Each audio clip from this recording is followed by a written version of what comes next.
ഇത് ഞങ്ങളെ പെടലിക്ക് ചിലതിങ്ങനെ ചാർത്തി തരാറുണ്ട്. പാർട്ടിക്ക് അതീതനായിട്ട് ആരുമില്ല. ഞാൻ എല്ലാ കാലത്തും ഒരു പാർട്ടിയുടെ ഏകദേശം ഒരു വളണ്ടിയർ പോലെയാണ്. സുരേഷ് ഗോപിയുടെ വിജയസാധ്യത എന്ന് പറയുന്നത് ഈ വോട്ട് ചോർച്ചയുടെ ഭാഗമായി സംഭവിച്ചതാണല്ലോ. ഈ ക്യാബിനറ്റ് റീഷഫിൾ ഉണ്ടെന്നാണ് വാർത്തകൾ CM ശ്രദ്ധയിൽപ്പെട്ടിട്ടുണ്ടാവും. ഇത് കേന്ദ്ര ക്യാബിനറ്റ് അല്ല, ഇന്ത്യ എന്നതൊരു മുന്നണിയായിട്ട് ഞങ്ങൾ കാണുന്നില്ല നേരത്തെ തന്നെ. എല്ലാം നല്ല മറുപടി ആയിരിക്കുമല്ലോ, പക്ഷെ ഒന്നും നടക്കില്ലല്ലോ. സർ, എല്ലാവരും ഈ മാറ്റം പ്രതീക്ഷിക്കുന്ന സമയത്ത് ഒരു തുടർഭരണം കിട്ടി. അതിൻ്റെ ഒരു അവസാനത്തെ ഇയറിലാണ്. ഈ അവസാനത്തെ വർഷത്തിൽ എന്തൊക്കെയാണ് ചെയ്യാൻ ഉദ്ദേശിക്കുന്നത് ഇലക്ഷന് മുമ്പ്? ഇലക്ഷന് മുൻപ് ചെയ്യാൻ ഉദ്ദേശിക്കുന്ന കാര്യങ്ങൾ പ്രധാനമായിട്ട് നമ്മുടെ പ്രകടന പത്രികയിൽ ബാക്കി നിൽക്കുന്ന കാര്യങ്ങൾ ചെറുതുണ്ടാവും. ഇത് ഈ 4 വർഷം പൂർത്തിയാക്കുമ്പോൾ പ്രത്യേകമായിട്ട് എടുത്തിട്ടുണ്ട്. ആ കാര്യങ്ങൾ മുഴുവൻ പൂർത്തീകരിക്കാൻ വേണ്ടിയുള്ള ശ്രമം ഗൗരവമായിട്ട് നടത്തുക എന്നുള്ളതാണ്. അത് സാധിക്കുമെന്നാണ് തോന്നുന്നത്. അതാണ് ഏറ്റവും പ്രധാനമായിട്ട് ഉദ്ദേശിക്കുന്ന കാര്യം. പ്രധാനമായിട്ട് എന്തെങ്കിലും കാര്യങ്ങൾ ഇതിൽ പറയാനുണ്ടോ? അല്ല, അതിപ്പോൾ എനിക്ക് പറയാൻ കഴിയില്ല. കാരണം 4 വർഷം പൂർത്തിയാകുമ്പോൾ പ്രകടന പത്രികയിൽ ഏതൊക്കെ ഇനങ്ങളാണ് ബാക്കി നിൽക്കുന്നതെന്ന് എടുത്തു കഴിഞ്ഞിട്ടുണ്ട്. അത് പൂർണ്ണമായിട്ട് എടുത്തു കഴിഞ്ഞു, അതിൻ്റെ അടയാളപ്പെടുത്തിപ്പെട്ടിട്ടുണ്ട്. പക്ഷെ എൻ്റെ കയ്യിലിപ്പോൾ അതില്ല. അതുകൊണ്ട് എനിക്ക് ഇപ്പോൾ അത് കൃത്യമായിട്ട് പറയാൻ പറ്റില്ല. സിമി, അതിദാരിദ്ര്യം നിർമ്മാർജ്ജനം ചെയ്യുന്നത് നമ്മൾ ഈ വർഷമാണല്ലോ പ്രഖ്യാപിക്കാൻ പോകുന്നത്. നമ്മുടെ ഒരു വലിയ നാഴികക്കല്ലായിരിക്കുമല്ലോ ആദ്യമായിട്ടൊരു സംസ്ഥാനം അങ്ങനെ പ്രഖ്യാപിക്കുന്നു. അത് ഏത് സ്റ്റേജിലേക്ക് എത്തി എന്ന് പറയാം? ഇപ്പോൾ അത് 80% കടന്നു കഴിഞ്ഞു. ഇപ്പോൾ ഇനിയുള്ളത് നമ്മുടെ വീടുകളുമായി ബന്ധപ്പെട്ട പ്രശ്നങ്ങളാണ്. വീട് വേണ്ടവർക്ക് വീട് നിർമ്മിച്ച് കൊടുക്കേണ്ടതായിട്ടുണ്ട്. അതിന് സ്ഥലത്തിൻ്റെ പ്രശ്നമുണ്ട്. അപ്പോൾ അത്തരം കാര്യങ്ങൾ പരിഹരിക്കാൻ കഴിയുമെന്ന് തന്നെയാണ് കാണുന്നത്.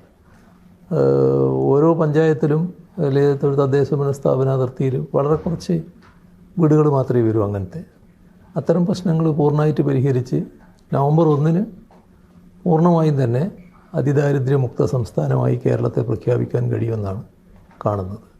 ഇന്ത്യയിൽ തന്നെ ആദ്യമായിട്ടായിരിക്കും. ഇന്ത്യയിൽ ആദ്യത്തേതായിരിക്കും.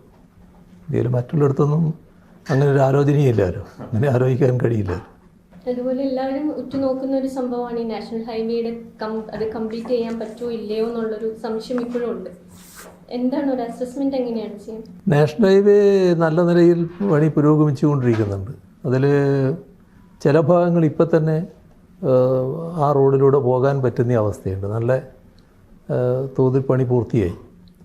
അപ്പോൾ കാസർഗോഡ് അങ്ങേയറ്റത്ത് തലപ്പാടി മുതൽ ചെങ്ങള വരെയുള്ള ഭാഗം പൂർണ്ണമായി കഴിഞ്ഞു. അപ്പോൾ ഈ ഡിസംബറോടുകൂടി നല്ല നിലയിൽ നമുക്ക് കാര്യങ്ങൾ എത്തിക്കാൻ പറ്റുമെന്ന് തന്നെയാണ് കാണുന്നത്. പൂർണ്ണമല്ല, നല്ല നിലയിൽ കാര്യങ്ങൾ എത്തിക്കാൻ പറ്റും. പക്ഷേ ഒരാഴ്ച മുൻപ് ഒരു റിവ്യൂ മീറ്റിംഗ് വെച്ചിരുന്നു. അന്ന് ചില കാരണങ്ങളാൽ മാറ്റിവെക്കേണ്ടി വന്നു. ഏതായാലും അടുത്ത് തന്നെ ആ യോഗം ചേർന്നിട്ട് റിവ്യൂ ചെയ്യുന്നതാണ് എത്രത്തോളം കാര്യങ്ങൾ എത്തുമെന്നുള്ളത്. പക്ഷേ ഒരാശങ്കയുണ്ടാകേണ്ടതില്ല, നല്ല നിലക്ക് പണി പൂർത്തീകരിക്കാൻ കഴിയുമെന്ന് തന്നെയാണ് കാണുന്നത്. ഇന്നലെ മലപ്പുറത്ത് ഈ നാഷണൽ ഹൈവേയുടെ ഒരു ഭാഗം കുറച്ച് ഇടിഞ്ഞു വീണ ഒരു സംഭവമുണ്ട്. അപ്പോൾ ഈ നിർമ്മാണത്തിലെ ഒരു ക്വാളിറ്റി മെയിൻറ്റെയിൻ ചെയ്യുന്ന കാര്യത്തിൽ എന്തെങ്കിലും നമ്മൾ അവരുമായിട്ട് ചർച്ചയോ അങ്ങനെ എന്തെങ്കിലും? അതിൻ്റെ പ്രശ്നങ്ങൾ അവരുമായിട്ട് ചർച്ച ചെയ്യാനിരിക്കുകയാണ് എന്താണെന്നുള്ളത്. അതുമാത്രമല്ല, ചിലയിടത്ത് ഈ മണ്ണെടുത്ത സ്ഥലം വരും. ആ മണ്ണെടുത്ത സ്ഥലത്ത് തൽക്കാലം നമ്മളവിടെ ഏതെങ്കിലും തരത്തിൽ ഇടിച്ചിൽ തടയുന്നതിന് വേണ്ടി ഒരു പ്രയോഗം നടത്തി വെച്ചാൽ അതുകൊണ്ട് തടയണമെന്നില്ല. കാരണം ഈ വലിയ കുന്നൊക്കെയാണെങ്കിൽ വല്ലാതെ മണ്ണിടിഞ്ഞു വന്നേക്കാം. അപ്പോൾ അതിനാവശ്യമായ ശാസ്ത്രീയമായ നടപടികൾ അവർ സ്വീകരിക്കേണ്ടതായിട്ടുണ്ട്. ഇപ്പോൾ കാസർഗോഡ് കഴിഞ്ഞ തവണ ഒരു പ്രശ്നമുണ്ടായി. വലിയ ആളപായമൊന്നും ഉണ്ടായില്ല എന്ന് മാത്രമേ ഉള്ളൂ. പക്ഷേ വല്ലാത്തൊരു കുന്നാണത്. അവിടെ ഇങ്ങനെ ഇടിച്ചൽ വന്നപ്പോൾ അത് കലക്ടറോട് പറഞ്ഞിട്ട് അവരുമായിട്ട് ഡിസ്കസ് ചെയ്തിട്ടുണ്ട്. അപ്പോൾ അവർ കുറച്ചുകൂടി സ്ഥലം എടുത്തിട്ട് അതിന് പറ്റിയൊരു അന്തരീക്ഷം ഉണ്ടാക്കാമെന്നാണ് പറഞ്ഞിട്ടുള്ളത്. അപ്പോൾ അത് നാഷണൽ ഹൈവേ അത്തരം കാര്യങ്ങൾ സഹകരിക്കാൻ തയ്യാറാണെന്നുള്ളത് തന്നെയാണ് സമീപനം. അതുപോലെ തന്നെ വൻകിട പ്രോജക്റ്റുകൾ നമ്മൾ നോക്കുകയാണെങ്കിൽ സർക്കാർ ഇൻക്ലൂഡിങ് വിഴിഞ്ഞം പോലുള്ള പല വൻകിട പ്രോജക്റ്റ് നമ്മൾ നടപ്പാക്കി. CMന്റെ ഏറ്റവും സാറ്റിസ്ഫാക്ഷൻ നമ്മൾ ഇംപ്ലിമെന്റ് ചെയ്ത പ്രോജക്റ്റ് ഏതായിരിക്കും തിരിഞ്ഞു നോക്കുകയാണെങ്കിൽ കഴിഞ്ഞാൽ? അല്ല, വിഴിഞ്ഞം ഇപ്പോൾ നമ്മുടെ സംസ്ഥാനത്തിൻ്റെ മാത്രം വലിയ പ്രോജക്റ്റ് അല്ലല്ലോ, ഇന്ത്യയിലെ തന്നെ ഏറ്റവും വലിയ പ്രോജക്റ്റാണല്ലോ അത്. സാധാരണഗതിയിൽ അതുമായി ബന്ധപ്പെട്ട് നേരത്തെ ചില അഭിപ്രായ ഭിന്നതകൾ ഞങ്ങൾക്ക് LDF എന്ന നിലക്കുണ്ടായിരുന്നു. പക്ഷേ സർക്കാർ അധികാരത്തിൽ വന്നപ്പോൾ ചിന്തിച്ച കാര്യം ആ പദ്ധതിയുടെ പൂർത്തീകരണം അതിലേക്ക് കടക്കുക എന്നുള്ളതാണ്.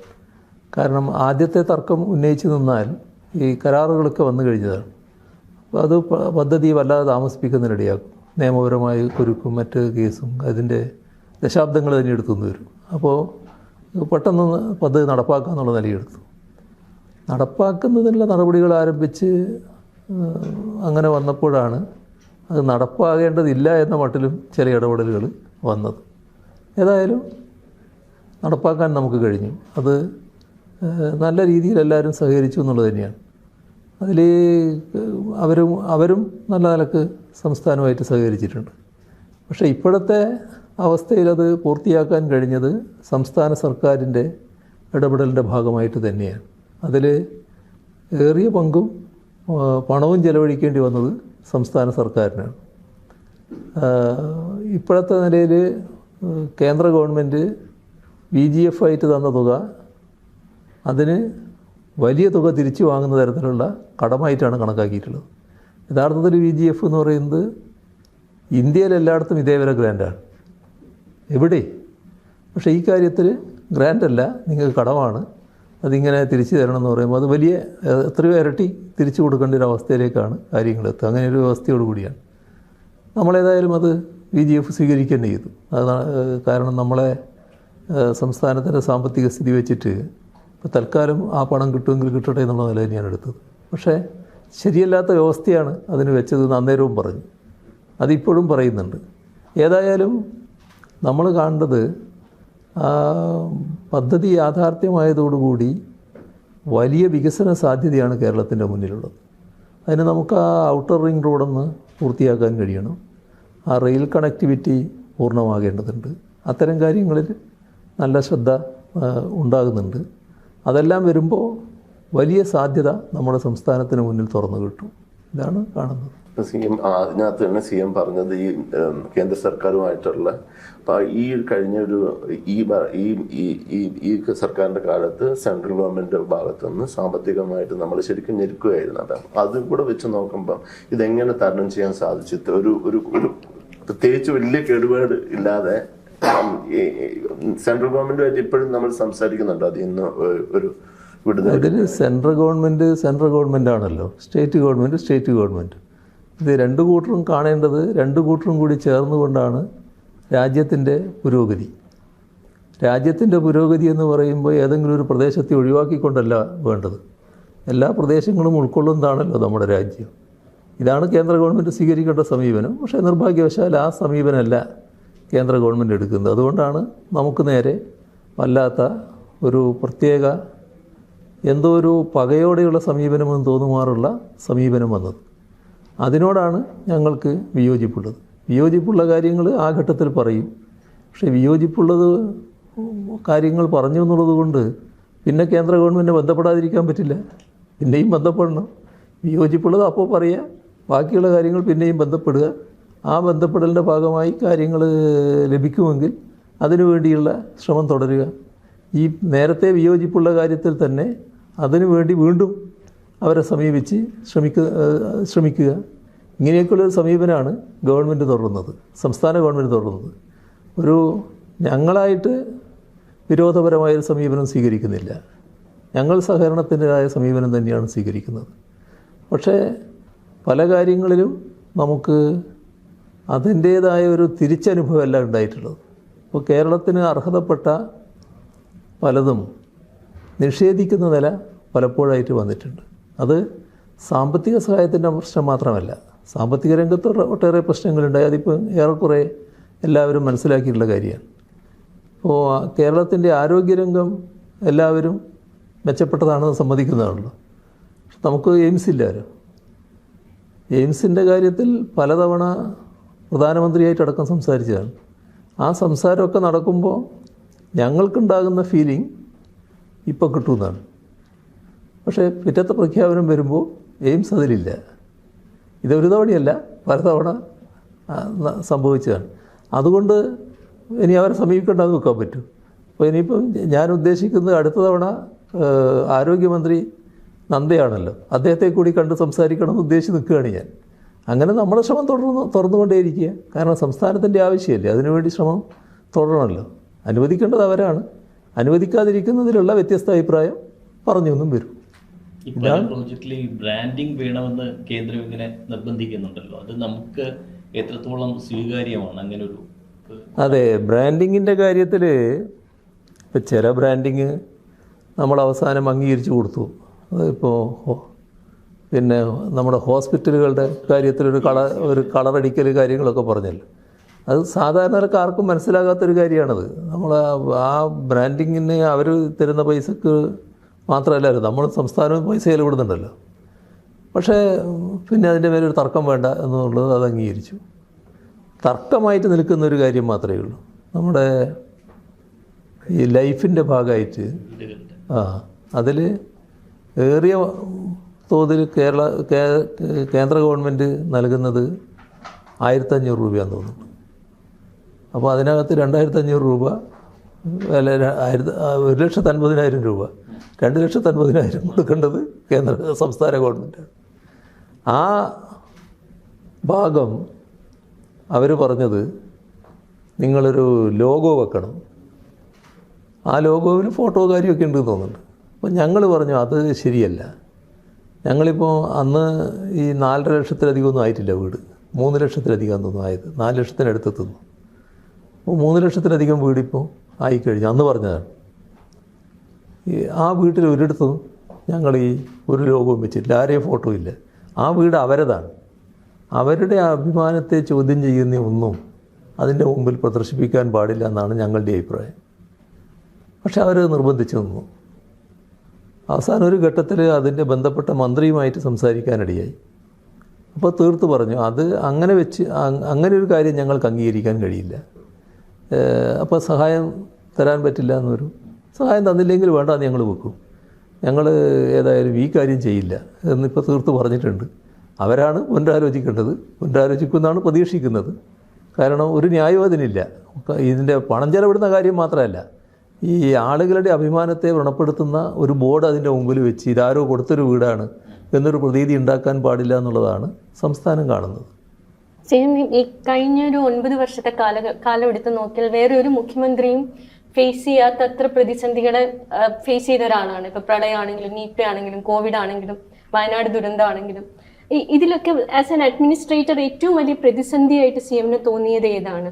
ഇത്രയും വലിയ ഒരു ലോങ് ലിസ്റ്റിൽ അല്ല, ഓരോ പ്രതിസന്ധിയല്ലേ. അതിപ്പോൾ ഓരോന്നെടുത്താലും നാടിനെ വല്ലാതെ ബാധിക്കുന്നതാണല്ലോ. ഏത് പ്രശ്നം വന്നാലും, ഇപ്പോൾ ഒരു പ്രശ്നം വന്നു, ഇപ്പോൾ നിപ്പ വന്നു, അത് എത്രത്തോളം പടരുമെന്ന് നമുക്കറിയില്ലല്ലോ. അന്നേരം അതിൻ്റെതായ പ്രശ്നങ്ങളുണ്ടാവുമല്ലോ. ഇപ്പോൾ പ്രളയം നൂറ്റാണ്ടിലെ മഹാപ്രളയമല്ലേ വന്നത്, അത് കേരളത്തെ ആകെ അങ്ങ് തകർത്തടിക്കുന്ന നിലയായിരുന്നില്ലേ. അപ്പോൾ അതിൽ നമ്മൾ കരകയറുക എന്നുള്ളത് വലിയ പ്രശ്നമായിരുന്നല്ലോ. നമ്മുടെ കോവിഡ് വന്നപ്പോൾ അതിൻ്റെ ഭാഗമായിട്ടും ലോകമാകെ വല്ലാതെ വിറങ്ങലിച്ചു പോകുന്ന അവസ്ഥയല്ലേ ഉണ്ടായത്. പക്ഷെ നമുക്ക് അതിനെയൊക്കെ, കേരളത്തിനൊരു പ്രത്യേകതയുണ്ട്. ആ പ്രത്യേകത നാടിൻ്റെ ഐക്യവും ജനങ്ങളുടെ ഒരുമയും ഒക്കെയാണ്. അതിനെ ഒന്നിച്ച് നിർത്തണമെന്ന് മാത്രമേ ഉള്ളൂ. അത് എനിക്ക് തോന്നുന്നത് അതിന് ഞങ്ങൾക്ക് സാധിച്ചു എന്നുള്ളതാണ്. ജനങ്ങളും നാടും ഒരേ മനസ്സോടെ അണിനിരന്നിട്ടുണ്ട്. അതുകൊണ്ടാണ് നമുക്കതിനെ അതിജീവിക്കാൻ കഴിഞ്ഞത്. ആര് സഹായിച്ചില്ല എന്നുള്ളതൊന്നും നമ്മുടെ മുമ്പിലൊരു പ്രശ്നമായിട്ടേ വന്നിട്ടില്ല. അതുകൊണ്ട് നമുക്ക് ഉണ്ടായ നേട്ടം ലോകം തന്നെ നമ്മുടെ നാടിനെ നോക്കി അത്ഭുതപ്പെടുകയാണ്, എങ്ങനെയാണ് ഇങ്ങനെ അതിജീവിച്ച് വന്നത്. കാരണം സഹായിക്കേണ്ടവർ സഹായിക്കുന്നില്ല, സഹായിക്കാൻ തയ്യാറായി മുന്നോട്ട് വന്നവരോടടക്കം ഞങ്ങൾ സഹായം സ്വീകരിക്കില്ല എന്ന് കേന്ദ്ര ഗവൺമെൻറ് പറയുന്നു. അങ്ങനെയൊക്കെ ഉണ്ടായിട്ടും നമ്മൾ തകർന്നു പോയില്ലല്ലോ. അതാണ് നമ്മുടെ നാടിൻ്റെ ഒരു പ്രത്യേകത. നമ്മുടെ നാടിന് ആ കരുത്തുണ്ട്. ആ കരുത്ത് അതേ രീതിയിൽ നമുക്ക് ഉപയോഗിക്കാൻ കഴിയണമെന്ന് മാത്രമേ ഉള്ളൂ. ഈ സഹായമെല്ലാം കോർഡിനേറ്റ് ചെയ്യുന്നതുകൊണ്ടാണ് ക്യാപ്റ്റനായിട്ടിരിക്കുന്നില്ല. സീമിനെ പറ്റി പൊതുവെ പറയുന്ന ഒരു ഏത് പ്രതിസന്ധി ഏത് ക്രൈസിസ് വരുമ്പോഴും അതിലൊരു ഓപ്പർച്യൂണിറ്റി കാണുന്ന ഒരാളാണെന്ന് പറയാറുണ്ട്. അതങ്ങനെ തന്നെയാണോ? അതൊക്കെ ആളുകൾ തീരുമാനിക്കേണ്ടതല്ലേ. ദേശീയപാത വികസനത്തോട് ചേർത്ത് ചോദിക്കുകയാണ്. കേന്ദ്ര സർക്കാരിന് ഏറ്റവും കൂടുതൽ റെയിൽവേയിൽ വരുമാനം എത്തിക്കുന്ന ഒരു സംസ്ഥാനം കൂടിയാണ് കേരളം. പക്ഷേ അർഹമായ ഒരു സർവീസോ അല്ലെങ്കിൽ നല്ലൊരു ട്രെയിന് പോലും നമുക്ക് അനുവദിക്കാറില്ല എന്നുള്ളത് വേറൊരു വശം. അപ്പോൾ ദേശീയപാത വികസനത്തോട് അതിനോടൊപ്പം റെയിൽവേ വികസനത്തിനായിട്ട് സർക്കാരിൻ്റെതായിട്ട് എന്തെങ്കിലും? റെയിൽവേ വികസനത്തിൽ ഒരു പ്രപ്പോസൽ കൊടുത്തതാണല്ലോ. ആ പ്രപ്പോസൽ പിന്നെ അംഗീകരിക്കാൻ കേന്ദ്ര ഗവൺമെൻറ് വിഷമമുണ്ടെന്നുള്ളൊരു നില വന്നു. അങ്ങനെ വന്നപ്പോൾ പിന്നെ സാധാരണഗതിയിൽ ന്യായമൊന്നും അതിനില്ല. കാരണം എല്ലാ സ്ഥലത്തും കൂടുതൽ സ്പീഡിൽ റെയിൽ ഓടുന്നുണ്ട്. നമ്മളും അത്തരമൊരു റെയിലാണ് ഈ കെ റെയിൽ എന്നതുകൊണ്ട് ഉദ്ദേശിച്ചത്. സാധാരണഗതിയിൽ ഇന്ത്യ ഗവൺമെൻറ് പറയുന്ന വർത്തമാനങ്ങളൊക്കെ കേട്ടാൽ അതിന് അംഗീകാരം തരേണ്ടതാണ്. പക്ഷേ ഇവിടെ ചിലർ അതിനെ എതിർത്തപ്പോൾ അതിൻ്റെ കൂടെ നിൽക്കുന്ന അവസ്ഥയാണ് കേന്ദ്ര ഗവൺമെൻറ് കാണിച്ചത്. പിന്നെ മനസ്സിലായി അത് തുടരാൻ പറ്റില്ല, അവിടെ നിൽക്കട്ടെ എന്ന് വെച്ചു. അങ്ങനെ അവിടെ തൽക്കാലം അവിടെ നിർത്തി. അങ്ങനെ ഇരിക്കുമ്പോൾ നമ്മുടെ ഇ ശ്രീധരൻ ഒരു പ്രപ്പോസലുമായിട്ട് വന്നു. ആ പ്രപ്പോസൽ ഇത് നടപ്പാക്കാൻ പറ്റും എന്ന് പറഞ്ഞുകൊണ്ടാണ്. നമ്മളെ പ്രപ്പോസൽ ചില വ്യത്യാസങ്ങൾ അതിനുണ്ട്. പക്ഷേ റെയിലല്ലേ, ഇത് ഈ പറയുന്ന തരത്തിൽ റെയിൽവേ വരട്ടെ എന്നൊരു ധാരണയാണ് നമ്മൾ നയിച്ചത്. ഒരു പ്രശ്നം അതുമായി ബന്ധപ്പെട്ട് കേന്ദ്ര ഗവൺമെൻറ് സമീപനം എന്തെന്ന് അറിയണം. അപ്പോൾ കേന്ദ്രമന്ത്രിയോട് തന്നെ ആ കാര്യം ബന്ധപ്പെട്ടു. എനിക്കന്ന് പോയിട്ട് അദ്ദേഹത്തെ കാണാൻ പറ്റിയില്ല. ഞങ്ങളെ ഡൽഹിയിലെ പ്രതിനിധി KV തോമസിനെ അദ്ദേഹത്തിൻ്റെ അടുത്തേക്ക് അയക്കാൻ നിശ്ചയിച്ചു. അദ്ദേഹത്തെ വിളിച്ച് ഞാൻ പറഞ്ഞു, പ്രധാനപ്പെട്ടൊരു കാര്യമുണ്ട്, ഇങ്ങനെയൊരു പ്രശ്നം തന്നിട്ടുണ്ട്, അത് നിങ്ങളുടെ അടുത്ത് ഇദ്ദേഹം കൊണ്ടുതരും, അതുമായി ബന്ധപ്പെട്ട് നിങ്ങളുടെ അഭിപ്രായം എന്താണെന്ന് പറയണം. നിങ്ങളുടെ അഭിപ്രായം അറിയാതെ പിന്നെ അതുമായിട്ട് പുറപ്പെട്ടിട്ട് കാര്യമില്ലല്ലോ. അത് എത്തിച്ചു. ഒരു മറുപടി ഇപ്പോൾ ഇല്ല അതിനെപ്പറ്റി. ഈ ഒരു ഹൈ സ്പീഡ് റെയിൽ വേണം കേരളത്തിൽ എന്നുള്ള കാര്യത്തിൽ ആർക്കും സംശയമില്ല. പക്ഷേ ഈ നമ്മൾ സിൽവർ ലൈൻ നടപ്പാക്കിയ രീതിയിൽ ഒരു അവധാനത കുറവുണ്ട് എന്ന് തോന്നുന്നുണ്ട് ഇപ്പൊ തിരിഞ്ഞു നോക്കുമ്പോൾ. അല്ല, സിൽവർ ലൈൻ നടപ്പായിട്ടില്ല. അല്ല, അതിന്റെ കല്ലിടൽ മുതലുള്ള പ്രക്രിയ അതല്ലേ നമ്മുടെ നാടിൻ്റെ ഒരു പ്രശ്നം. ഇത് എന്താ നടപ്പായിട്ടുള്ളത്? നമ്മൾ സ്ഥലം എടുക്കുക എന്ന് പറയുന്നത് സാധാരണ ഒരു പദ്ധതിക്ക് സ്ഥലം എടുക്കണ്ടേ? ആ സ്ഥലം എടുത്ത് തുടങ്ങുന്നല്ലേ ഉള്ളൂ. ഇത് പദ്ധതി അംഗീകരിച്ചാലേ സ്ഥലം എടുക്കൂ. പദ്ധതി അംഗീകാരം കിട്ടുമെന്ന് കണക്കാക്കിയിട്ടാണല്ലോ പിന്നെ കല്ലിടുന്നത്. പദ്ധതിയുടെ അംഗീകാരം കിട്ടില്ല എന്ന് അന്ന് യാതൊരു തരത്തിലും കണക്കാക്കേണ്ട കാര്യമില്ല. പൂർണ്ണമായിട്ട് നടപ്പാക്കേണ്ട ഒരു പദ്ധതിയാണല്ലോ അത്. അപ്പോൾ അതിനേതെങ്കിലും തരത്തിലുള്ള തടസ്സം പറഞ്ഞിട്ടുമില്ലല്ലോ.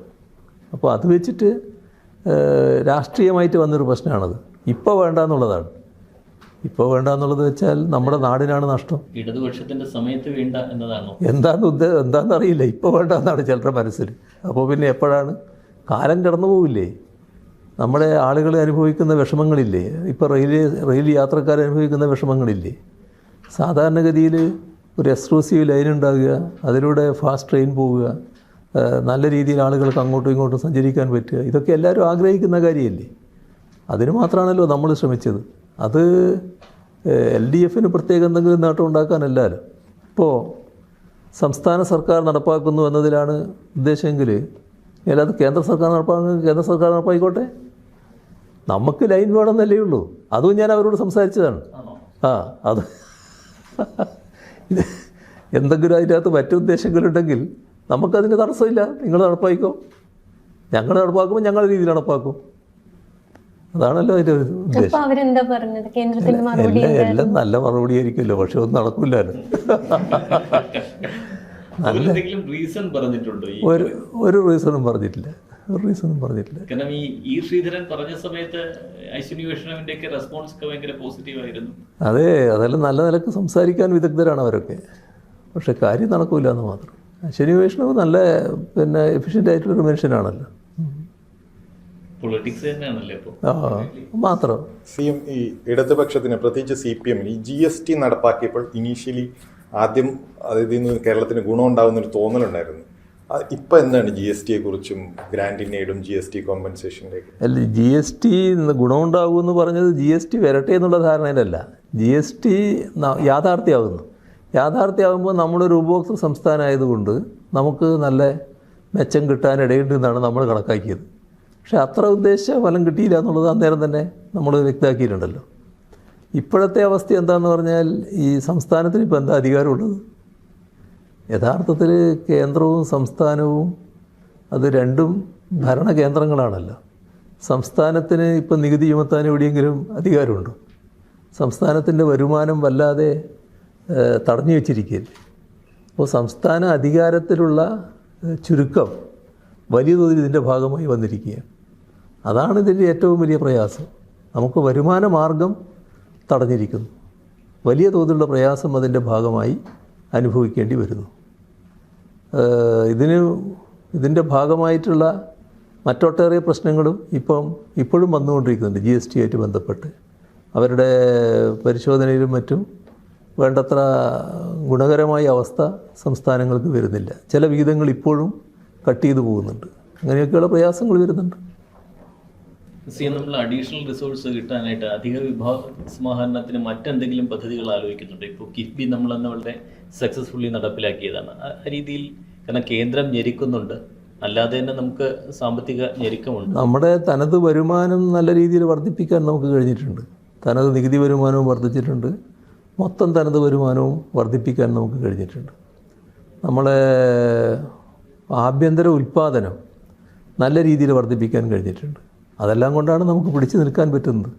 നല്ല മാറ്റമാണ് കേരളത്തിൽ ആ രംഗത്തൊക്കെ ഉണ്ടാക്കാൻ നമുക്കായിട്ടുള്ളത്. ഇത്തരം പ്രതികൂലാവസ്ഥയൊക്കെ ബോധപൂർവം സൃഷ്ടിക്കുമ്പോഴും നമുക്ക് അതിൻ്റേതായ പ്രയാസങ്ങളില്ലാതെ ചിലവുകളൊക്കെ നിർവഹിച്ചു പോകാൻ കഴിയുന്നത് ഈ ഒരു മാറ്റം വന്നതിൻ്റെ ഭാഗമായിട്ടാണ്. നല്ല മാറ്റം ആഭ്യന്തര ഉൽപ്പാദന രംഗത്ത് വന്നിട്ടുണ്ട്. അതുകൊണ്ട് തന്നെ നമ്മുടെ പ്രതിശീർഷ വരുമാനം നല്ല നിലക്ക് വർദ്ധിപ്പിക്കാൻ നമുക്ക് കഴിഞ്ഞിട്ടുണ്ട്. അങ്ങനെയെല്ലാം നോക്കിയാൽ കേരളത്തിൻ്റെ ചിത്രം വളരെ നല്ലൊരു ചിത്രമാണ്. കേരളത്തിൻ്റെ പൊതുക്കടം കൂടുതലാണ്, കൂടിക്കൊണ്ടിരിക്കുകയാണ് എന്ന് പൊതുവേ ഒരു ധാരണ പറയുന്നുണ്ട്. അതിലും യഥാർത്ഥത്തിൽ എന്താണെന്ന് പറഞ്ഞാൽ കടവും വരുമാനവും തമ്മിലുള്ള അനുപാതം നോക്കിയാൽ അതിൽ നല്ല കുറവ് ഇപ്പോൾ വന്നിട്ടുണ്ട്. ഇനിയും കുറയും എന്നുള്ളതാണ് അവസ്ഥ. കോവിഡിൻ്റെ ഘട്ടത്തിൽ പിന്നെ എല്ലാവരും പ്രയാസം അനുഭവിച്ചല്ലോ. അത് ആ ഘട്ടത്തിൽ കുറച്ച് പ്രയാസം ഉണ്ടായിരുന്നു. അതിൻ്റെ ശേഷമുള്ള അവസ്ഥ നോക്കിയാൽ നല്ലതുപോലെ ആ അനുപാതം കുറഞ്ഞു വരികയാണ്. ഇനിയും കുറയും എന്നുള്ള നിലയാണുള്ളത്. അപ്പോൾ കേരളത്തിൻ്റെ സാമ്പത്തിക നില ആ തരത്തിൽ തകരാറുള്ളതല്ല. ഒരു സംസ്ഥാനത്തിൻ്റെ ചെലവുകൾ നിർവഹിക്കുന്നത് എങ്ങനെയാണ്? സംസ്ഥാനത്തിൻ്റെ മാത്രം വരുമാനം കൊണ്ടല്ലാലും സംസ്ഥാനത്തിൻ്റെ വരുമാനം വേണം. കേന്ദ്രം നൽകുന്ന പണമുണ്ട്. അതിനോടൊപ്പം വായ്പ എടുക്കേണ്ടതായിട്ടും വരും.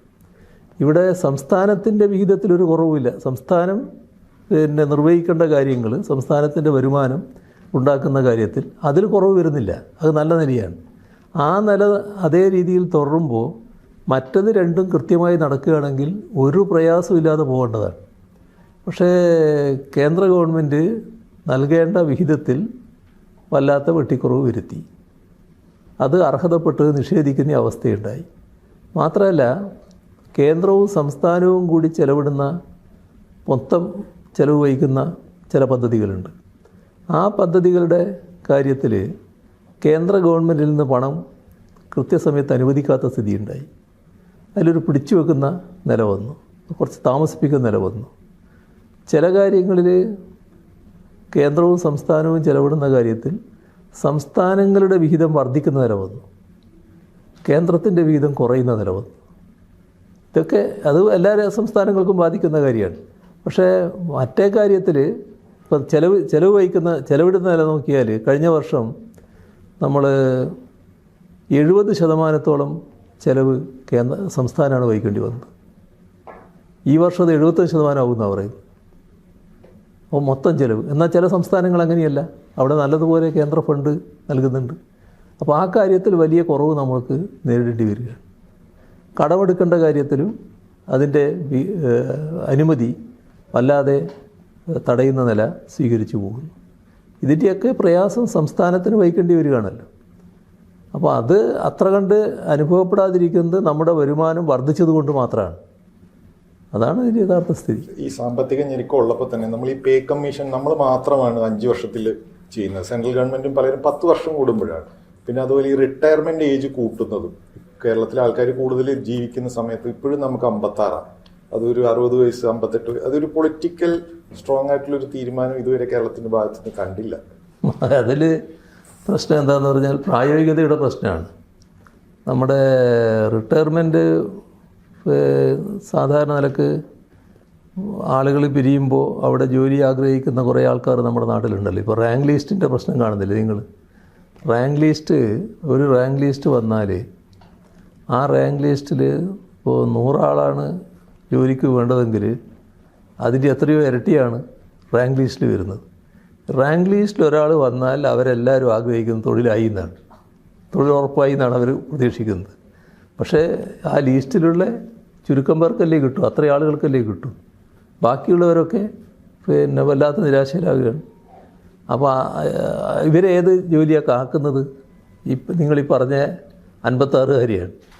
അപ്പോൾ അങ്ങനെയൊരു വിഭാഗം നമ്മുടെ നാട്ടിൽ വലിയ തോതിൽ തൊഴിലാഗ്രഹിച്ച് നിൽക്കുമ്പോൾ നമ്മൾ പെട്ടെന്ന് അതിലൊരു മാറ്റം വരുത്തുമ്പോൾ അത് അവരെ വല്ലാതെ പ്രതികൂലമായി ബാധിക്കും.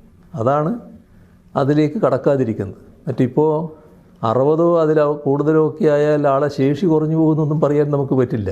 കാരണം കാലത്തിൻ്റെ മാറ്റത്തിനനുസരിച്ച് പലയിടത്തും നല്ല പ്രായമുള്ളവർ പല ഉത്തരവാദിത്തങ്ങളും നിർവഹിച്ചു പോകുന്നുണ്ടല്ലോ. പക്ഷേ സമൂഹത്തിൻ്റെ അവസ്ഥ വെച്ച് പ്രായോഗികത വെച്ചാൽ ഇപ്പം നമുക്കത് നടപ്പാക്കാൻ പ്രയാസമുണ്ട്.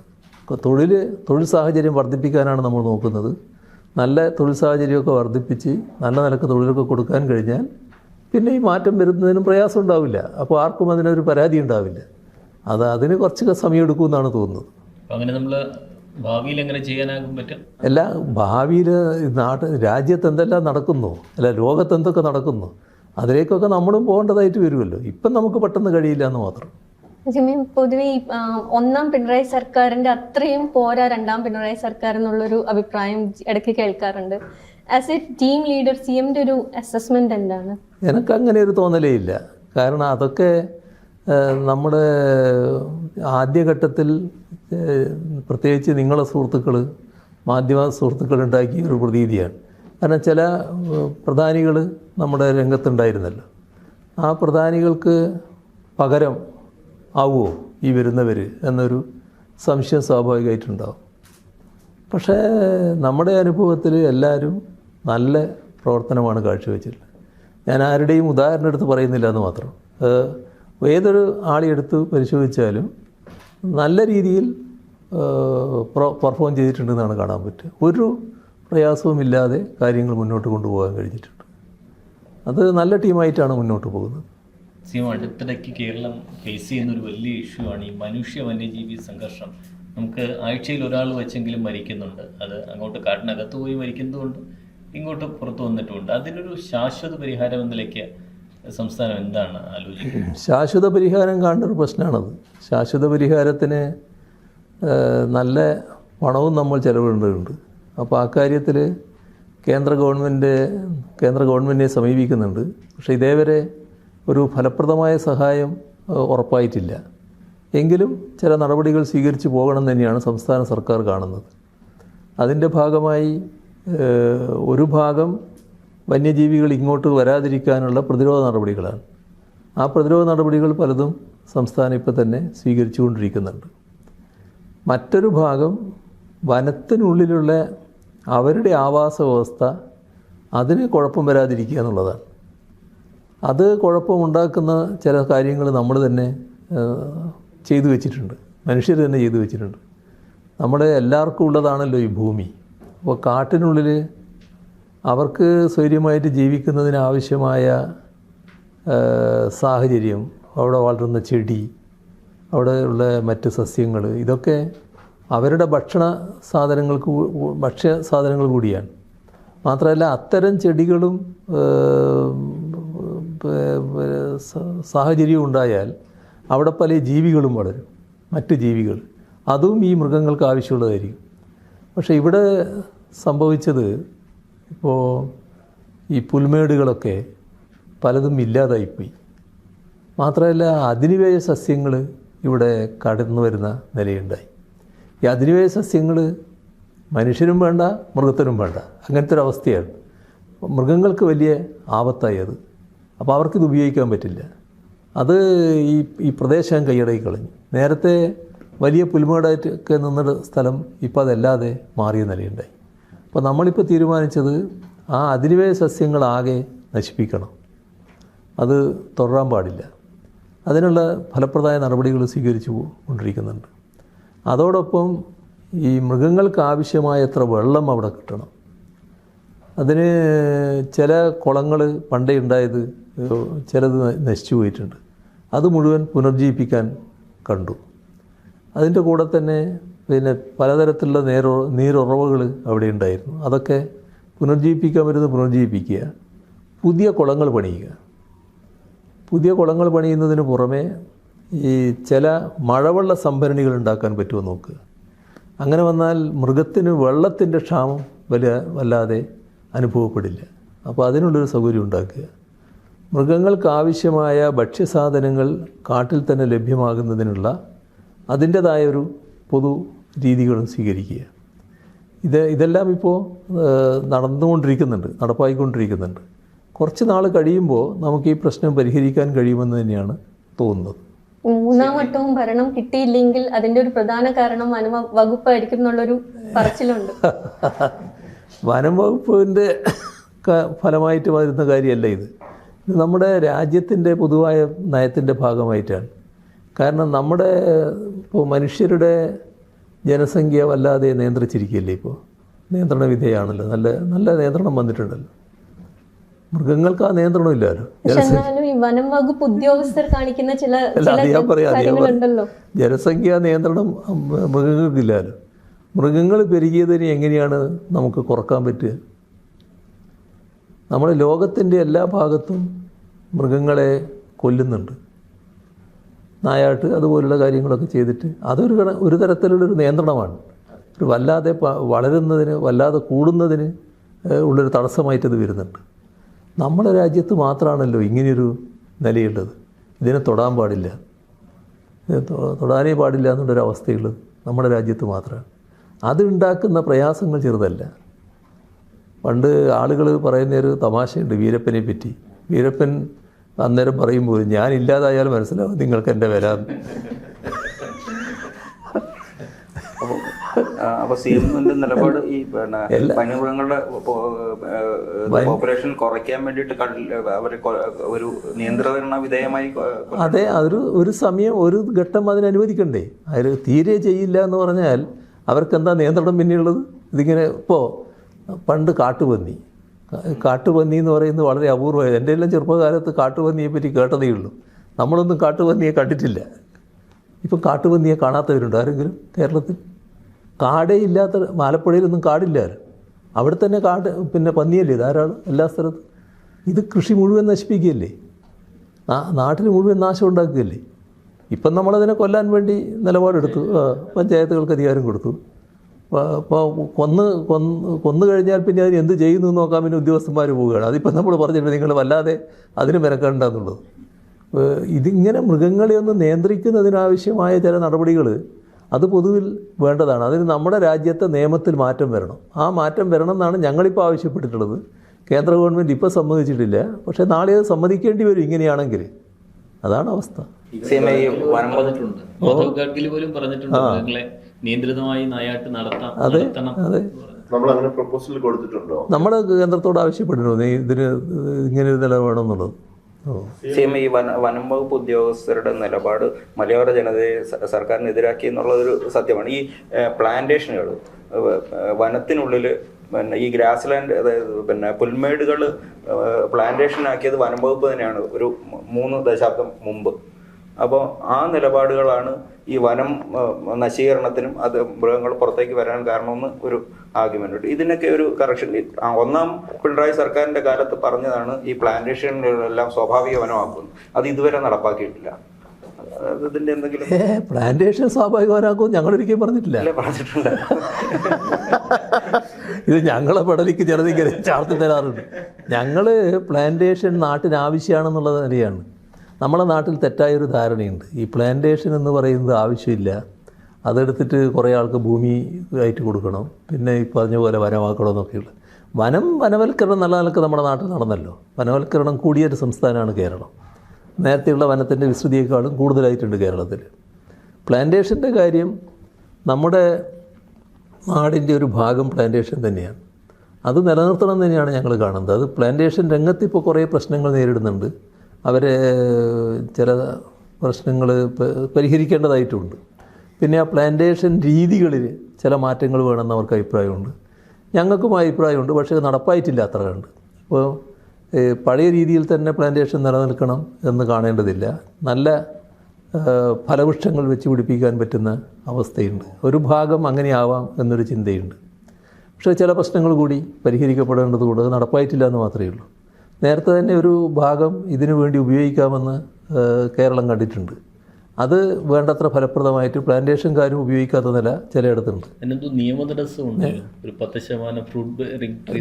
തടസ്സമില്ല, പക്ഷെ പ്രയോഗത്തിലും അധികം വന്നിട്ടില്ല. അതാണ് അതിൻ്റെ അവസ്ഥ. ഇനി നമുക്കത് നല്ല നിലക്ക് കൊണ്ടുവരണം എന്ന് തന്നെയാണ് പൊതുവെ ഞങ്ങൾ കാണുന്നത്.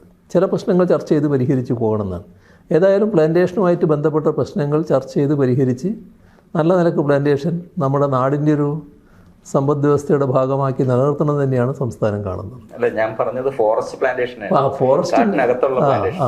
കാട്ടിനകത്തുള്ള ശരിയാണ്. കാട്ടിനകത്ത് ഇത്തരം ചെടികളൊക്കെ വെച്ച് പിടിപ്പിക്കുന്നതിൽ, പിന്നെ യൂക്കാലിപ്സ് പോലുള്ള കാര്യങ്ങൾ കൊണ്ടുവരുന്നതിൽ, അതിനൊക്കെ ഫോറസ്റ്റുകാർക്ക് പങ്കുണ്ട് എന്നുള്ളത് ശരിയാണ്. പക്ഷേ അത് നമ്മുടെ നാട്ടിൽ പണ്ടേ സംഭവിച്ചു പോയതാണ്. ആ കാര്യം തിരുത്താനാണ് ഇപ്പം നമ്മൾ നടപടികളെടുക്കുന്നത്. പിന്നെ ഒരു ജനാഭിമുഖ്യ സമീപനം ഫോറസ്റ്റ് ഉദ്യോഗസ്ഥന്മാർക്ക് ഉണ്ടാവുക എന്നുള്ളത് വളരെ പ്രധാനമാണ്. അത് ആ നിലക്ക് തന്നെ ഞങ്ങൾ ഒരു നിലപാടെടുക്കുകയും കഴിഞ്ഞൊരു തവണ വനം മന്ത്രി വനവുമായി തൊട്ടുകിടക്കുന്ന പഞ്ചായത്തുകളിലാകെ ഒരു സന്ദർശനം നടന്ന നിലയുണ്ടായി. അത് യഥാർത്ഥത്തിൽ ഫോറസ്റ്റ് ഉദ്യോഗസ്ഥന്മാർക്ക് തന്നെ ആദ്യത്തെ അനുഭവമായിരുന്നു. കാരണം ജനങ്ങളെ ആകെ നേരിട്ട് ഇങ്ങനെ അടുത്ത് കണ്ട് കാര്യങ്ങൾ സംസാരിക്കുക, അവരുടെ പ്രശ്നങ്ങൾ അവതരിപ്പിക്കുക, അതുമായി ബന്ധപ്പെട്ട് ഗവൺമെൻറ് സമീപനം പറയുക. അങ്ങനെ വന്നപ്പോൾ അത് തന്നെ ഫോറസ്റ്റ് ഉദ്യോഗസ്ഥന്മാർക്കുള്ള ഒരു വിദ്യാഭ്യാസമായി മാറിയിട്ടുണ്ടെന്നാണ് പിന്നീടുള്ള അനുഭവം. നല്ല ജനാഭിമുഖ്യത്തിലേക്ക് അവർ വന്നുകൊണ്ടിരിക്കുന്നുണ്ട്. പൂർണ്ണമായിട്ടുണ്ടാവില്ല, എന്നാലും നല്ല മാറ്റങ്ങൾ വന്നുകൊണ്ടിരിക്കുന്നുണ്ട്. കഴിഞ്ഞ ദിവസം CM കണ്ണൂരിൽ വെച്ചിട്ട് ഈ പന്നികളുടെ പുറകെ ഫോറസ്റ്റ് ഉദ്യോഗസ്ഥർ പോകണ്ട എന്ന് പറഞ്ഞു. അത് ഈ ക്രിസ്ത്യൻ സമുദായത്തിൻ്റെ ഇടയിൽ വളരെ പോസിറ്റീവായിട്ടുള്ള. കഴിഞ്ഞ ദിവസം മാർ പാംപ്ലാനി പ്രസംഗിച്ചപ്പോൾ പറഞ്ഞത്, ഞങ്ങളുടെ മുഖ്യമന്ത്രി പറഞ്ഞ ആണ് ശരിയായ നിലപാട്, അദ്ദേഹത്തിനോടൊപ്പം ഞങ്ങൾ നിൽക്കും എന്ന് പറഞ്ഞു. ഒരു അവരുടെ ഈ മലയോര ജനതയുടെ, പ്രത്യേകിച്ച് ക്രിസ്ത്യൻ സമുദായത്തിൻ്റെ നിലപാടിലൊരു മാറ്റം മുഖ്യമന്ത്രി ആ ഒരൊറ്റ പ്രസ്താവനയിൽ വന്നു. അല്ല, അതിൽ പന്നിയെ കൊന്നു കഴിഞ്ഞാൽ അതിൽ മണ്ണെണ്ണയാണോ ഉപയോഗിക്കുന്നത് വെളിച്ചെണ്ണയാണോ നോക്കാൻ പോകേണ്ട കാര്യമില്ല. അതെന്തോ ആയിക്കോട്ടെ, കൊല്ലുക എന്നുള്ളത് ഒരാവശ്യമായിട്ട് വന്നിട്ടുണ്ട്. അതാണ് കാണുന്നത്. CM, ഈ KTUവിലെ VC നിയമനം സർക്കാർ നിർദ്ദേശിച്ച പാനലിൽ നിന്നാണെന്ന് ഹൈക്കോടതി കഴിഞ്ഞ ദിവസം പറയുണ്ടായി. അപ്പോൾ ഒരുപാട് തവണ പ്രശ്നം ഉണ്ടായത് സർക്കാരും ഗവർണറായിട്ടുള്ള ഒത്തിരി വിഷയങ്ങൾക്ക് കാരണമായിട്ടുള്ളൊരു വിഷയം കൂടിയാണിത്. അപ്പോൾ എല്ലാം മുൻപ് സർക്കാർ പറഞ്ഞിടത്തേക്ക് തന്നെ എത്തുകയാണോ? അതല്ല, ഇതിൽ നേരത്തെ തന്നെ ആരിഫ് മുഹമ്മദ് ഖാൻ സ്വീകരിച്ച നിലപാടിനെതിരെ ഹൈക്കോടതി നിലപാടെടുത്തിട്ടുണ്ടല്ലോ. വിവിധ ഘട്ടങ്ങളിൽ നിലപാടെടുത്ത് കഴിഞ്ഞിട്ടുണ്ട്. പക്ഷേ അദ്ദേഹം ഒരു വാശിയോടെ ആ നിലപാടുകൾ തുടരുകയായിരുന്നു. അതാണ് ഉണ്ടായത്. ഏതായാലും ഇപ്പം അതിലും അവസാന വാക്ക് വന്നു കഴിഞ്ഞിട്ടുണ്ട്. നല്ല കാര്യമാണ്. ഈ പുതിയ ഗവർണർ വന്നതിന് ശേഷം ഒരു സമീപനത്തിൽ ഒരു മാറ്റം പ്രകടമായിട്ടുണ്ടോ? അത് ആരിഫ് മുഹമ്മദ് ഖാൻ അല്ലല്ലോ. അദ്ദേഹം പിന്നെ പുതിയ ആളാണ്. പുതിയ ആളെന്ന് പറഞ്ഞാൽ തൻ്റെ എല്ലാ രീതിയിലും പക്വതയാർന്ന ഒരാളാണ്. പക്വതയാർന്ന നിലപാടുകൾ അദ്ദേഹത്തിനുണ്ടാവും. പക്ഷേ നല്ല പക്വതയോടുകൂടി കാര്യങ്ങൾ കാണുന്ന ഒരാളാണ്. കുറച്ച് രാഷ്ട്രീയം ചോദിച്ചോട്ടെ CM. നമ്മൾ ബംഗാളിലെയും ത്രിപുരയിലെയും പരാജയത്തിൽ നിന്ന് CPM, കേരളത്തിലെ CPM പഠിച്ച ഏറ്റവും വലിയ പാഠം എന്താണ്? അല്ല, പൊതുവിൽ ഇന്ത്യയിലെ പാർട്ടി തന്നെ അതുമായി ബന്ധപ്പെട്ടുള്ള കാര്യങ്ങൾ വിലയിരുത്തിയിരുന്നു. അതുമായി ബന്ധപ്പെട്ട് നേരത്തെ ഞങ്ങൾ വിലയിരുത്തിയ കാര്യങ്ങൾ കേരളത്തിലും റിപ്പോർട്ട് ചെയ്യപ്പെട്ടിട്ടുണ്ട്. അതിൻ്റെ ഭാഗമായുള്ള കാര്യങ്ങളല്ലാതെ പ്രത്യേകമായ പഠനം കേരളം നടത്തിയിട്ടില്ല. രാജ്യത്തിൻ്റെ മൊത്തം അനുഭവം വെച്ചുകൊണ്ട് എന്താണ് സംഭവിച്ചത് എന്ന് പൊതുവിൽ റിപ്പോർട്ട് ചെയ്യുന്ന അവസ്ഥയാണ് ഉണ്ടായിരുന്നത്. പക്ഷേ നമ്മൾ കാണുന്നത് ഇപ്പോൾ ത്രിപുരയിലെ സർക്കാർ വളരെ ജനപക്ഷ നിലപാട് സ്വീകരിച്ചുകൊണ്ട് പ്രവർത്തിച്ച സർക്കാരാണ്. മറ്റ് പരാതികളോ മറ്റു തരത്തിലുള്ള ഏതെങ്കിലും തരത്തിലുള്ള വലിയ ആക്ഷേപങ്ങളോ ഒന്നും ഉണ്ടായിരുന്നില്ല. ഇപ്പോഴത്തെ കാലത്ത് ആക്ഷേപങ്ങൾ എങ്ങനെയൊക്കെ ഉന്നയിക്കാൻ പറ്റുമെന്ന് ഗവേഷണം നടത്തുന്നൊരു കാലം കൂടിയാണല്ലോ. അതിന് വലിയ കാലവ്യത്യാസം വന്നിട്ടില്ല. പക്ഷെ എന്നാലും അവിടെ വലിയ ആക്ഷേപങ്ങളൊന്നും ആ ഘട്ടത്തിലും ഉണ്ടായിരുന്നില്ല. അവിടെ സംഭവിച്ചത് എന്താ, ഒരു പ്രത്യേകമായ ഒരു അജണ്ട തയ്യാറാക്കി. ആ അജണ്ട തയ്യാറാക്കിയതിൻ്റെ ഭാഗമായി രാഷ്ട്രീയമായ വലിയ ഒരു ഇടപെടൽ വന്നു. അങ്ങനെ വന്നപ്പോൾ ആ ഗവൺമെൻറ്റിനെ താഴെ ഇറക്കുന്ന നിലയാണ് വന്നത്. അതിൽ ജനങ്ങളുടെ ആകെ വികാരമാണെന്ന് പറയാൻ പറ്റില്ല. പക്ഷേ അവിടുത്തെ ചില പ്രത്യേക സാഹചര്യങ്ങൾ ഉപയോഗിച്ചുകൊണ്ട് അന്നത്തെ പ്രതിപക്ഷമായിരുന്ന കൂട്ടരെ ഒരു വലിയ തോതിൽ ഏകദേശം പൂർണ്ണമായിട്ട് തന്നെ BJP കറത്തി മാറ്റാൻ കഴിഞ്ഞപ്പോൾ അങ്ങനെയൊരു നിലപാടിലേക്ക് പോയി. പിന്നെ കുറേ കാലമായി തുടർന്നൊരു ഗവൺമെൻറ് എന്നൊരു പ്രത്യേകതയുണ്ടായിരുന്നു. ആ മാറ്റം വന്നതോടുകൂടി പിന്നീട് നമ്മൾ കാണുന്നത് സാധാരണ ജനാധിപത്യ വ്യവസ്ഥ തന്നെ ഇല്ലാതാകുന്നു എന്നുള്ളതാണ്. ഇവിടങ്ങളിലൊക്കെ കാണാൻ കഴിയുന്നൊരു പ്രത്യേകത അതാണ്. ജനാധിപത്യ വ്യവസ്ഥ പ്രകാരം നമ്മൾ ആഗ്രഹിക്കുന്ന കുറേ കാര്യങ്ങളുണ്ടല്ലോ, അത്തരം കാര്യങ്ങളൊന്നും ഇപ്പോൾ അവിടെ ആ രീതിയിൽ നടപ്പാകുന്നില്ല, നിലനിൽക്കുന്നില്ല. അങ്ങനത്തെ അവസ്ഥ അവിടെ വന്നു ചേർന്നിട്ടുണ്ട്. ഇതൊക്കെയാണ് സംഭവിച്ചത്. കേരളത്തിൽ തുടർഭരണം കിട്ടിയാൽ കേരളത്തിലെ പാർട്ടിക്കും ബംഗാളിലെയും ത്രിപുരയിലെയും പാർട്ടിയുടെ അവസ്ഥയാവുമെന്ന് പറയുന്നവരും ഉണ്ട്. അവരോട് എന്താ പറയുക? കേരളത്തിൽ ഈ സാധാരണ നിലക്ക് ഈ ഭരണത്തിലിരുന്നാലും പ്രതിപക്ഷത്തിരുന്നാലും പാർട്ടിയുടേതായ പ്രവർത്തനങ്ങൾ കൃത്യമായി നടത്തിപ്പോകുന്നൊരു നിലയാണ്. അതിൻ്റെ ഭാഗമായി പല തരത്തിലുള്ള ജനപക്ഷ ഇടപെടലുകൾ നടത്താറുണ്ട്. ഇപ്പോൾ ജനങ്ങൾക്ക് ഒരു പ്രശ്നമുണ്ടായാൽ അത് ഗവൺമെൻറ് ഉണ്ടായാലും ആ പ്രശ്നത്തോടൊപ്പം നിന്നുകൊണ്ട് അത് പരിഹരിക്കാനാണ് സാധാരണഗതിയിൽ പാർട്ടി ശ്രമിക്കുക.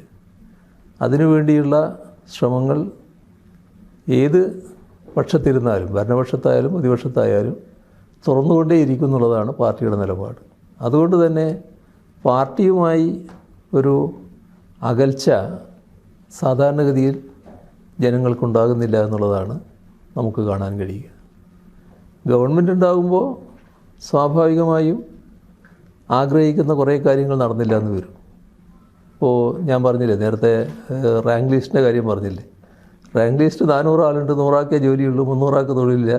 300 ആൾക്ക് തൊഴിലില്ലാത്തത് ഗവൺമെൻറ് കാരനാണെന്ന് വേണമെങ്കിൽ പറയാമല്ലോ. കാരണം 400 ആൾക്ക് തൊഴിൽ കൊടുത്തുകൂടെ? അങ്ങനെ 400 ആൾക്ക് തൊഴിൽ കൊടുക്കാൻ പറ്റുമോ? 100 ആൾക്കല്ലേ ഒഴിവുള്ളൂ, 100 ആൾക്കല്ലേ തൊഴിൽ കൊടുക്കാൻ പറ്റും. അപ്പോൾ ആ 300 ആളെ തെറ്റിദ്ധരിപ്പിച്ച് ഗവൺമെൻറ്റിനെതിരെയാക്കാനുള്ളൊരു ശ്രമം നടത്തിയേക്കാമല്ലോ.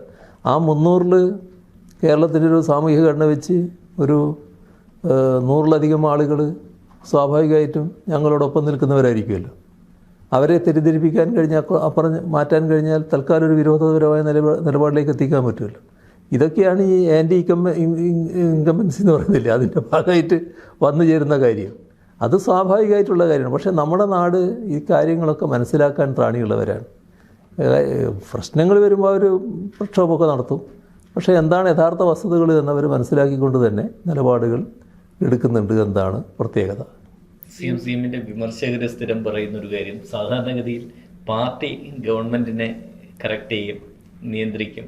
പക്ഷേ CM തന്നെയാണ് ഗവൺമെൻറ്റിലും പാർട്ടിയിലും ടോപ്പിൽ നിൽക്കുന്നത്. അതുകൊണ്ട് ഗവൺമെൻറ്റിനെ പാർട്ടി കറക്റ്റ് ചെയ്യുന്നില്ല എന്നാണ് വിമർശകർ പറയുന്നത്.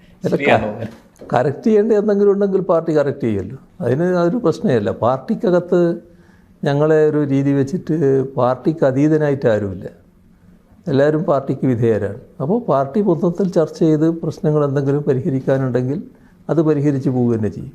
അതിനൊരു തടസ്സവും പ്രയാസവും ഞങ്ങളെ പാർട്ടിക്കകത്തില്ല. അതാണ് നില. പാർട്ടിയാണ് പിണറായിയാണ് പാർട്ടി എന്ന് അതൊക്കെ പലതും ചാർത്തി തരുന്ന കൂട്ടത്തിൽ ചാർത്തുന്ന കാര്യം മാത്രമാണ്. ഞാൻ എല്ലാ കാലത്തും ഒരു പാർട്ടിയുടെ ഏകദേശം ഒരു വളണ്ടിയർ പോലെയാണ്. പാർട്ടി എന്താണോ പറയുന്നത് അതനുസരിച്ച് നിൽക്കുക എന്നുള്ളൊരു നിലപാടാണ് എപ്പോഴും സ്വീകരിക്കാറുള്ളത്. അതിനോടൊപ്പം തന്നെ ഒന്ന് ചോദിച്ചോട്ടെ, കഴിഞ്ഞ കുറേ വർഷമായിട്ട് അടുത്തിടയ്ക്ക് ഒഴിച്ച് പിണറായിയോടൊപ്പം കേൾക്കുന്ന ഒരു പേരാണ് കോടിയേരി. കോടിയേരി എന്ന് പറയുന്നത് പിണറായിയുടെ ഒരു പകുതി ഹൃദയമാണ്. അപ്പോൾ കഴിഞ്ഞ ഒരു 3 വർഷമായിട്ട് കോടിയേരി ഇല്ലാത്ത ഒരു ഭരണവും പാർട്ടിയുമാണ്. പിണറായി എന്ന സഖാവ് അതെങ്ങനെയാണ് കാണുന്നത്? തീർച്ചയായും അതൊരു വലിയ നഷ്ടമാണ്. അത് ഈ പറഞ്ഞ പോലെ ഒരു ശരീരത്തിൻ്റെ ഭാഗമായി എന്ന് കാണുന്ന തരം സഖാക്കളുണ്ട്. അതിലൊരാളാണ് സഖാവ് കോടിയേരി ബാലകൃഷ്ണൻ. വലിയ തോതിലുള്ള ആദ്യമേയുള്ള ബന്ധത്തിൻ്റെ ഭാഗമായിട്ട് തന്നെ ആ ബന്ധം വളരെ പ്രത്യേകതയുള്ളതായിരുന്നു. അത് പരസ്പര ചിന്തയിലടക്കം അത്തരം കാര്യങ്ങൾ സ്വാധീനിക്കാറുണ്ട് എന്നുള്ളത് വസ്തുതയാണ്. അതിൻ്റെതായ പ്രയാസങ്ങളുണ്ടാവും. പിന്നെ പ്രയാസങ്ങൾ ഏതുണ്ടായാലും നമ്മൾ അത് പരിഹരിച്ചു പോവുക എന്നുള്ളത് മാത്രമല്ലേ മാർഗമുള്ളൂ. അതാണ് ഇപ്പോൾ നടക്കുന്നത്. KSF സമയം മുതൽ നിങ്ങൾ ഒരുമിച്ചുണ്ടെന്ന് തോന്നുന്നു അല്ലേ? അതെ അതെ അതെ. മുസ്ലിം സമുദായവുമായിട്ടൊരു ജൈവിക ബന്ധമുള്ള ഒരാളാണ് താങ്കൾ. പക്ഷേ ഈ ഇടയായിട്ട് ഈ BJPയുമായിട്ട് കൂടുതൽ അടുക്കുന്നു, പോലീസിൽ സംഘീവൽക്കരണം നടക്കുന്നു എന്നുള്ള നെറേറ്റീവൊക്കെ മുസ്ലിം സമുദായത്തിനിടയിൽ കുറച്ചു പേർക്കിടയിലെങ്കിലും അതങ്ങനെ ഒരു വിശ്വാസം വന്നിട്ടുണ്ട്. ഇതൊരു വലിയ പ്രതിസന്ധിയാണ് പാർട്ടിയെ സംബന്ധിച്ചിടത്തോളം. അതിനെ എങ്ങനെയാണ് മറികടക്കാൻ ഉദ്ദേശിക്കുന്നത്? പാർട്ടിക്ക് വലിയ പ്രതിസന്ധി ഒന്നും അതുകൊണ്ടുണ്ടാവില്ല. ഇതൊക്കെ ചില പ്രചരണങ്ങൾ മാത്രമാണ്.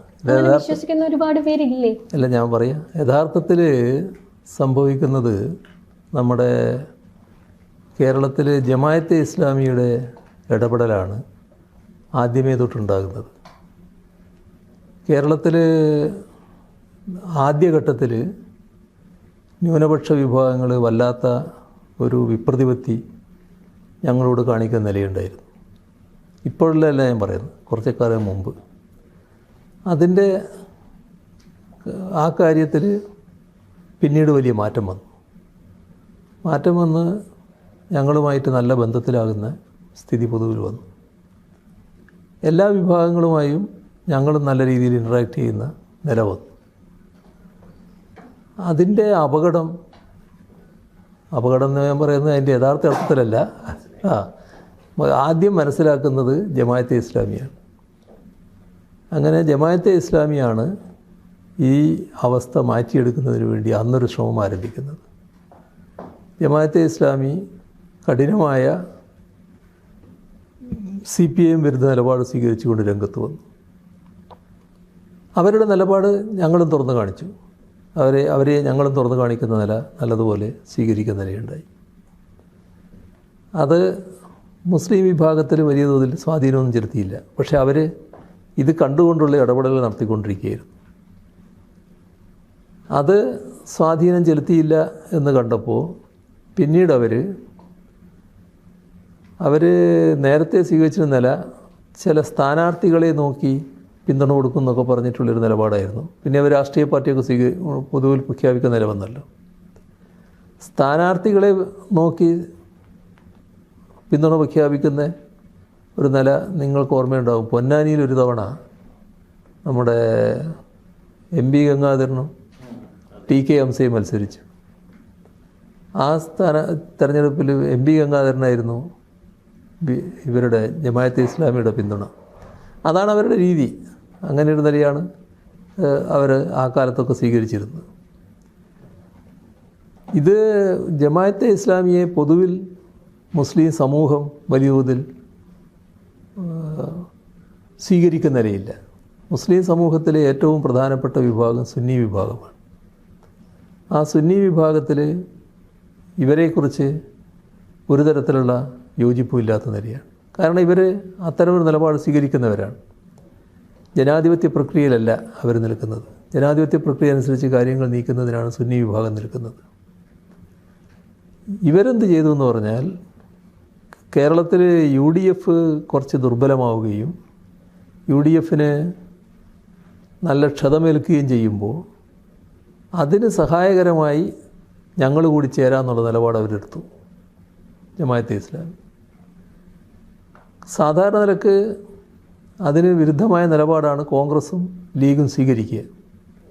പക്ഷേ കോൺഗ്രസും ലീഗും അവരെ കൂട്ടാൻ തയ്യാറായി, അവരോടൊപ്പം സഹകരിക്കാൻ തയ്യാറായി. ആദ്യത്തെ സഹകരണം പ്രത്യക്ഷത്തിലായിരുന്നില്ല, പരസ്യമായിട്ടല്ല. രഹസ്യമായി ബന്ധം സ്ഥാപിച്ചു.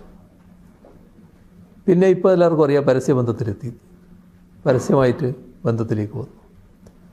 ആ പരസ്യബന്ധത്തിലൂടെ കാണിക്കുന്നത് എന്താ? ജമാഅത്തെ ഇസ്ലാമിയുടെ സംഘടനാശേഷിയുണ്ട്, അവർക്ക് നല്ല ബുദ്ധിജീവി വിഭാഗമൊക്കെ ഉണ്ട്. ആ ആളുകളെ ആകെ, അത് സ്ത്രീകളും പുരുഷന്മാരും ഉണ്ട്, അവരെ ആകെ ഈ മുസ്ലിം വിഭാഗത്തിനകത്തേക്ക് പ്രചരണത്തിന് അയക്കുന്നവരെയുണ്ടായി. അതിലാണ് ഈ പറയുന്ന പ്രചരണമൊക്കെ വന്നത്. CPIM എന്ന് പറയുന്നത് നിങ്ങൾ ഉദ്ദേശിക്കുന്ന പോലെയല്ല, അവർ പിന്നെ RSSനെ സഹായിക്കുന്നവരാണ്, BJPയെ സഹായിക്കുന്നവരാണ് എന്നൊക്കെ പറഞ്ഞിട്ടുള്ള പ്രചരണം. ഇപ്പോഴത്തെ കാലം പഴയ കാലമല്ല. പഴയ കാലത്ത് ഇത്തരം ചില പ്രചരണങ്ങളൊക്കെ അപ്പടി ഈ സമൂഹം അങ്ങ് സ്വീകരിച്ചു എന്ന് വരും. പക്ഷേ ഇന്ന് നമ്മുടെ നാട്ടിലെ എല്ലാ വിഭാഗവും കാര്യങ്ങൾ വേർതിരിച്ചറിയാൻ ശേഷിയുള്ളവരാണ്. ഈ പറയുന്ന പ്രചരണവും കൊണ്ടൊന്നും ഞങ്ങളെ വല്ലാതെ തകർത്ത് കളയാമെന്ന് അവർ വ്യാമോഹിക്കേണ്ടതില്ല എന്നാണ് ഞങ്ങൾ കാണുന്നത്. ഞങ്ങൾ ചെയ്യേണ്ട കാര്യങ്ങളുണ്ടാവും, ഞങ്ങൾ കുറേ കൂടി കാര്യങ്ങൾ ഈ സമൂഹത്തിനടുത്ത് എത്തിക്കേണ്ടതായിട്ട് വരും. അത് ഞങ്ങൾ ചെയ്യുന്നുണ്ട്. ഞങ്ങൾ ആ കടമകൾ നിർവഹിച്ചുകൊണ്ട് തന്നെ പോവുകയാണ്. മുസ്ലിം വിഭാഗത്തെ ന്യൂനപക്ഷം എന്ന നിലക്കെടുത്താൽ ആ ന്യൂനപക്ഷ താല്പര്യത്തോടൊപ്പം എല്ലാ ഘട്ടത്തിലും നിന്നിട്ടുള്ളത് CPIM ആണെന്ന് അവർ കാണുന്നത് തന്നെയുണ്ട്. മാത്രമല്ല RSSുമായി ഞങ്ങൾ സഹകരിക്കുന്നു എന്ന് പറയുമ്പോൾ RSSൻ്റെ കൊലക്കത്തിക്കരിയായി ഏറ്റവും കൂടുതൽ രക്തസാക്ഷികൾ കേരളത്തിലാണ് ഉണ്ടായിട്ടുള്ളതെന്ന് എല്ലാവർക്കും അറിയാം. അതിപ്പോഴും അതേ രീതിയിൽ തന്നെ നീങ്ങിക്കൊണ്ടിരിക്കുന്നൊരു പ്രസ്ഥാനമാണ് CPIM. അതൊന്നും ഞങ്ങൾ യേശില്ല എന്ന് തന്നെയാണ് ഞങ്ങൾ കാണുന്നത്.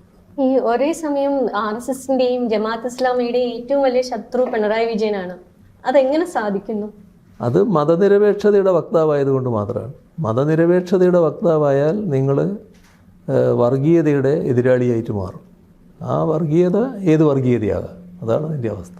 അത്രയേ കണ്ടുള്ളൂ.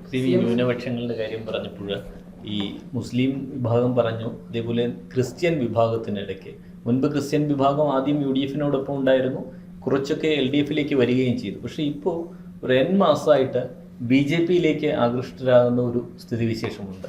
അങ്ങനെ ഒരു കാര്യം ഇതെന്തുകൊണ്ടാണ്, അല്ലെങ്കിൽ അതിനെ എങ്ങനെയാണ് തടയിടേണ്ടതെന്ന് ആ ആപത്ത് ശരിയായ രീതിയിൽ തിരിച്ചറിയാൻ ന്യൂനപക്ഷ വിഭാഗമെന്ന നിലക്ക് ക്രിസ്ത്യൻ ന്യൂനപക്ഷത്തിന് കഴിയേണ്ടതായിട്ടുണ്ട്. നമ്മുടെ നാട്ടിൽ സംഭവിക്കുന്നതും രാജ്യത്ത് സംഭവിക്കുന്നതും അറിയാത്തവരോ മനസ്സിലാക്കാത്തവരോ അല്ല ക്രൈസ്തവ വിഭാഗം. പക്ഷേ വർഗീയത ഏത് വഴിയും സ്വീകരിക്കും. അതിലൊരു വഴിയാണ് ഈ ക്രൈസ്തവ വിഭാഗത്തിലെ ഒരു കൂട്ടരെ സ്വാധീനിച്ചുകൊണ്ട് ഒരു പ്രത്യേക വർഗീയ നിലപാട് സ്വീകരിച്ചുകൊണ്ട് നീങ്ങുക എന്നുള്ളത്. വർഗീയതയുടെ പല രൂപങ്ങളുണ്ട്. ആ രൂപത്തിൽ ഒന്ന് ഇപ്പോൾ ക്രൈസ്തവ വിഭാഗത്തിൽ RSS സ്വാധീനത്തോടെ നടന്നുകൊണ്ടിരിക്കുന്നുണ്ട്. ഒരു പ്രത്യേക സംഘടനാ രൂപവും ഇപ്പോൾ നടക്കുന്നുണ്ട്. യഥാർത്ഥത്തിൽ രാജ്യത്തിൻ്റെ പ്രത്യേകത വെച്ചാൽ ന്യൂനപക്ഷങ്ങൾക്കെതിരെയുള്ള വലിയ വേട്ട നടക്കുമ്പോൾ ന്യൂനപക്ഷങ്ങൾ ഒന്നിച്ചു നിൽക്കേണ്ട ഘട്ടമാണ്, അല്ലെങ്കിൽ മതനിരപേക്ഷതയുടെ ഭാഗമായുള്ളവരെല്ലാം ഒന്നിച്ചു നിൽക്കേണ്ട ഘട്ടമാണ്. പക്ഷേ ഇവിടെ ന്യൂനപക്ഷങ്ങളെ തമ്മിൽ ഭിന്നിപ്പിക്കാനുള്ള വലിയ ശ്രമം നടക്കുന്നുണ്ട്. അതിൻ്റെ ഒരു ഭാഗത്ത് ഈ ക്രൈസ്തവ വിഭാഗത്തിൽപ്പെട്ട ഒരു വിഭാഗത്തെ ഉപയോഗിക്കാൻ RSS ശ്രമിക്കുന്നുണ്ട്. അതിൻ്റേതായ വലിയ പ്രചരണവും കേരളത്തിൽ നടക്കുന്നുണ്ട്. എല്ലാ സഹായവും അവർക്ക് ലഭ്യമാകുന്നുണ്ട് എന്നാണ് തോന്നുന്നത്. അത് തിരിച്ചറിയാൻ നമ്മുടെ ക്രൈസ്തവ മേധാവികൾക്ക് സാധിക്കേണ്ടതായിട്ടുണ്ട്. അവർ തിരിച്ചറിയുന്നില്ല എന്നല്ല ഞാൻ പറയുന്നത്, പക്ഷേ ആ ആപത്ത് ശരിയായ രീതിയിൽ തിരിച്ചറിയാൻ പറ്റണം. ഇവിടെ നമുക്ക് ആവശ്യം മതനിരപേക്ഷത കൃത്യമായി സംരക്ഷിച്ചു പോകലാണ്. മതനിരപേക്ഷത സംരക്ഷിക്കണമെങ്കിൽ വർഗീയതയോട് വിട്ടുവീഴ്ചയില്ലാത്ത നിലപാട് സ്വീകരിക്കാനാവണം. എല്ലാ വർഗീയതയെയും തള്ളിപ്പറയാനാവണം. ഒരു വർഗീയതയുടെയും ഭാഗമായി മാറരുത്. നിർഭാഗ്യവശാൽ ഇത്തരമൊരു വർഗീയ സ്വാധീനം ഒരു വലിയ വിഭാഗമൊന്നും അതിലില്ല, വളരെ ചെറിയ വിഭാഗമാണ്. ആ വളരെ ചെറിയൊരു വിഭാഗത്തിൽ വന്നിട്ടുണ്ട് എന്നുള്ളത് കാണേണ്ടതായിട്ടുണ്ട്. ചില ബിഷപ്പുമാരും അതിനെ അറിഞ്ഞോ അറിയാതെയോ സപ്പോർട്ട് ചെയ്യുകയും ചെയ്യുന്നുണ്ട്. വളരെ ഒറ്റപ്പെട്ടതാണത്. ഇത് വളരെ കൂടുതലായിട്ടില്ല. അതിനോടൊപ്പം തന്നെ അതൊക്കെ ചില താല്പര്യങ്ങൾ വെച്ചുകൊണ്ടുള്ളതാണ്. ഈ RSS എന്ന് പറയുമ്പോൾ BJP ഗവൺമെൻറ് കൂടിയാണല്ലോ. അതെല്ലാം വെച്ചുകൊണ്ടുള്ള ചില താല്പര്യത്തിൻ്റെ ഭാഗമായി ചിലരുടെ പരാമർശങ്ങൾ വരുന്നതായിട്ട് കാണാം. ED ഉൾപ്പെടെയുള്ള ഏജൻസീസും. അതെ എല്ലാവരും. ഈ 2016 ആദ്യമായിട്ട് കേരളത്തിൽ ഒരു BJP MLA വരുന്നത്. ആ സമയത്ത് താങ്കൾ തന്നെ പറഞ്ഞിരുന്നു ഞങ്ങൾ ഈ അക്കൗണ്ട് പൂട്ടിക്കുമെന്ന് പറഞ്ഞ് പൂട്ടി. പക്ഷേ ഈ അക്കൗണ്ട് പൂട്ടിയെങ്കിലും വേറൊരു അക്കൗണ്ട് അവർ സ്റ്റാർട്ട് ചെയ്തു. ഇത് ആദ്യമായിട്ടൊരു MP വരുന്നു. BJPയുടെ ഒരു ഗ്രോത്ത് എങ്ങനെയാണ്? BJPയുടെ കേരളത്തിലെ വളർച്ച അത് എങ്ങനെയാണ് ഇടതുപക്ഷത്തെ പിന്നെ കേരളത്തിനെ പൊതുവിലും എങ്ങനെയാണ് ബാധിക്കുക? BJPക്ക് കേരളത്തിൽ വലിയ വളർച്ചയുണ്ട് എന്ന് പറയാനാവില്ല. പക്ഷേ BJPയെക്കുറിച്ച് നമ്മൾ കാണേണ്ടത് BJPയുടെ അടിസ്ഥാനം RSS ആണ്. ഇന്ത്യയിൽ RSSന് ഏറ്റവും നല്ല സംഘടന നേരത്തെയുള്ള സ്ഥലമാണ് കേരളം. നമ്മുടെ സംസ്ഥാനത്ത് നല്ല സംഘടനാ ശേഷിയാണ് RSS ആർജിച്ചിട്ടുള്ളത്. അതിൻ്റെ ഭാഗമായുള്ള ഇടപെടൽ അഖിലേന്ത്യാ അടിസ്ഥാനത്തിൽ തന്നെ അവർ നടത്തിക്കൊണ്ടിരിക്കുന്നുണ്ട്. നിങ്ങൾ രാജ്യത്തിൻ്റെ എല്ലാ ഭാഗങ്ങളിലും നോക്കിയാലും RSS പ്രചാരകരായിട്ട് പോയിട്ടുള്ള ആളുകൾ കേരളത്തിലുള്ളവരാണെന്ന് കാണാൻ പറ്റും. അപ്പോൾ കേരളത്തിലെ RSSൻ്റെ ശേഷി നമ്മൾ ചുരുക്കി കാണേണ്ടതില്ല എന്നാണ് ഞാൻ പറയുന്നത്. നല്ല ശേഷി അവർക്കുണ്ട്. പക്ഷേ അവർക്ക് അത് ആ തരത്തിൽ രാഷ്ട്രീയമായി ഇവിടെ ഉപയോഗിക്കാൻ കഴിഞ്ഞിട്ടില്ല. അതിന് കാരണം അവർ തിരിച്ചറിയുന്നുണ്ട്. അത് ഇടതുപക്ഷത്തിൻ്റെ സ്വാധീനം തന്നെയാണ്. അതുകൊണ്ടാണ് അവർ ഇടതുപക്ഷത്തിന് നേരെ നല്ലതുപോലെ ആഞ്ഞടിച്ച് നോക്കുന്നത്. ഇവിടെ അക്കൗണ്ട് തുറക്കാൻ കഴിഞ്ഞ ഘട്ടത്തിലൊക്കെ അവർ തെരഞ്ഞെടുപ്പ് രംഗത്ത് ചില പുതിയ അടവുകൾ സ്വീകരിച്ചതിൻ്റെ ഭാഗമായിട്ടാണ്. അതിൽ MLA സ്ഥാനം ലഭിക്കുന്നതിനിടയാക്കിയത് ഇവിടുത്തെ ചില ദൗർബല്യങ്ങളായിരുന്നു. ആ മേഖലയിലുണ്ടായ ദൗർബല്യങ്ങൾ. അപ്പോൾ അതിൽ കോൺഗ്രസ് വോട്ടിന് വന്ന ചോർച്ചയെല്ലാം ആ ഘട്ടത്തിൽ തന്നെ വ്യക്തമാണ്. അതേ കാര്യമാണ് തൃശ്ശൂരിലും സംഭവിച്ചത്. അവർ നല്ല വോട്ട് കോൺഗ്രസ്സിന് ചോർന്നുപോയി, അതപ്പുറത്ത് പോകുന്ന നിലയുണ്ടായി. ഇതാണ് സംഭവിക്കുന്നത്. സുരേഷ് ഗോപിയുടെ ഒരു വിജയസാധ്യത ഏതെങ്കിലും തരത്തിൽ നമ്മൾ മുൻകൂട്ടി കാണാതിരുന്ന ഒരു പ്രശ്നമുണ്ടായിരുന്നു.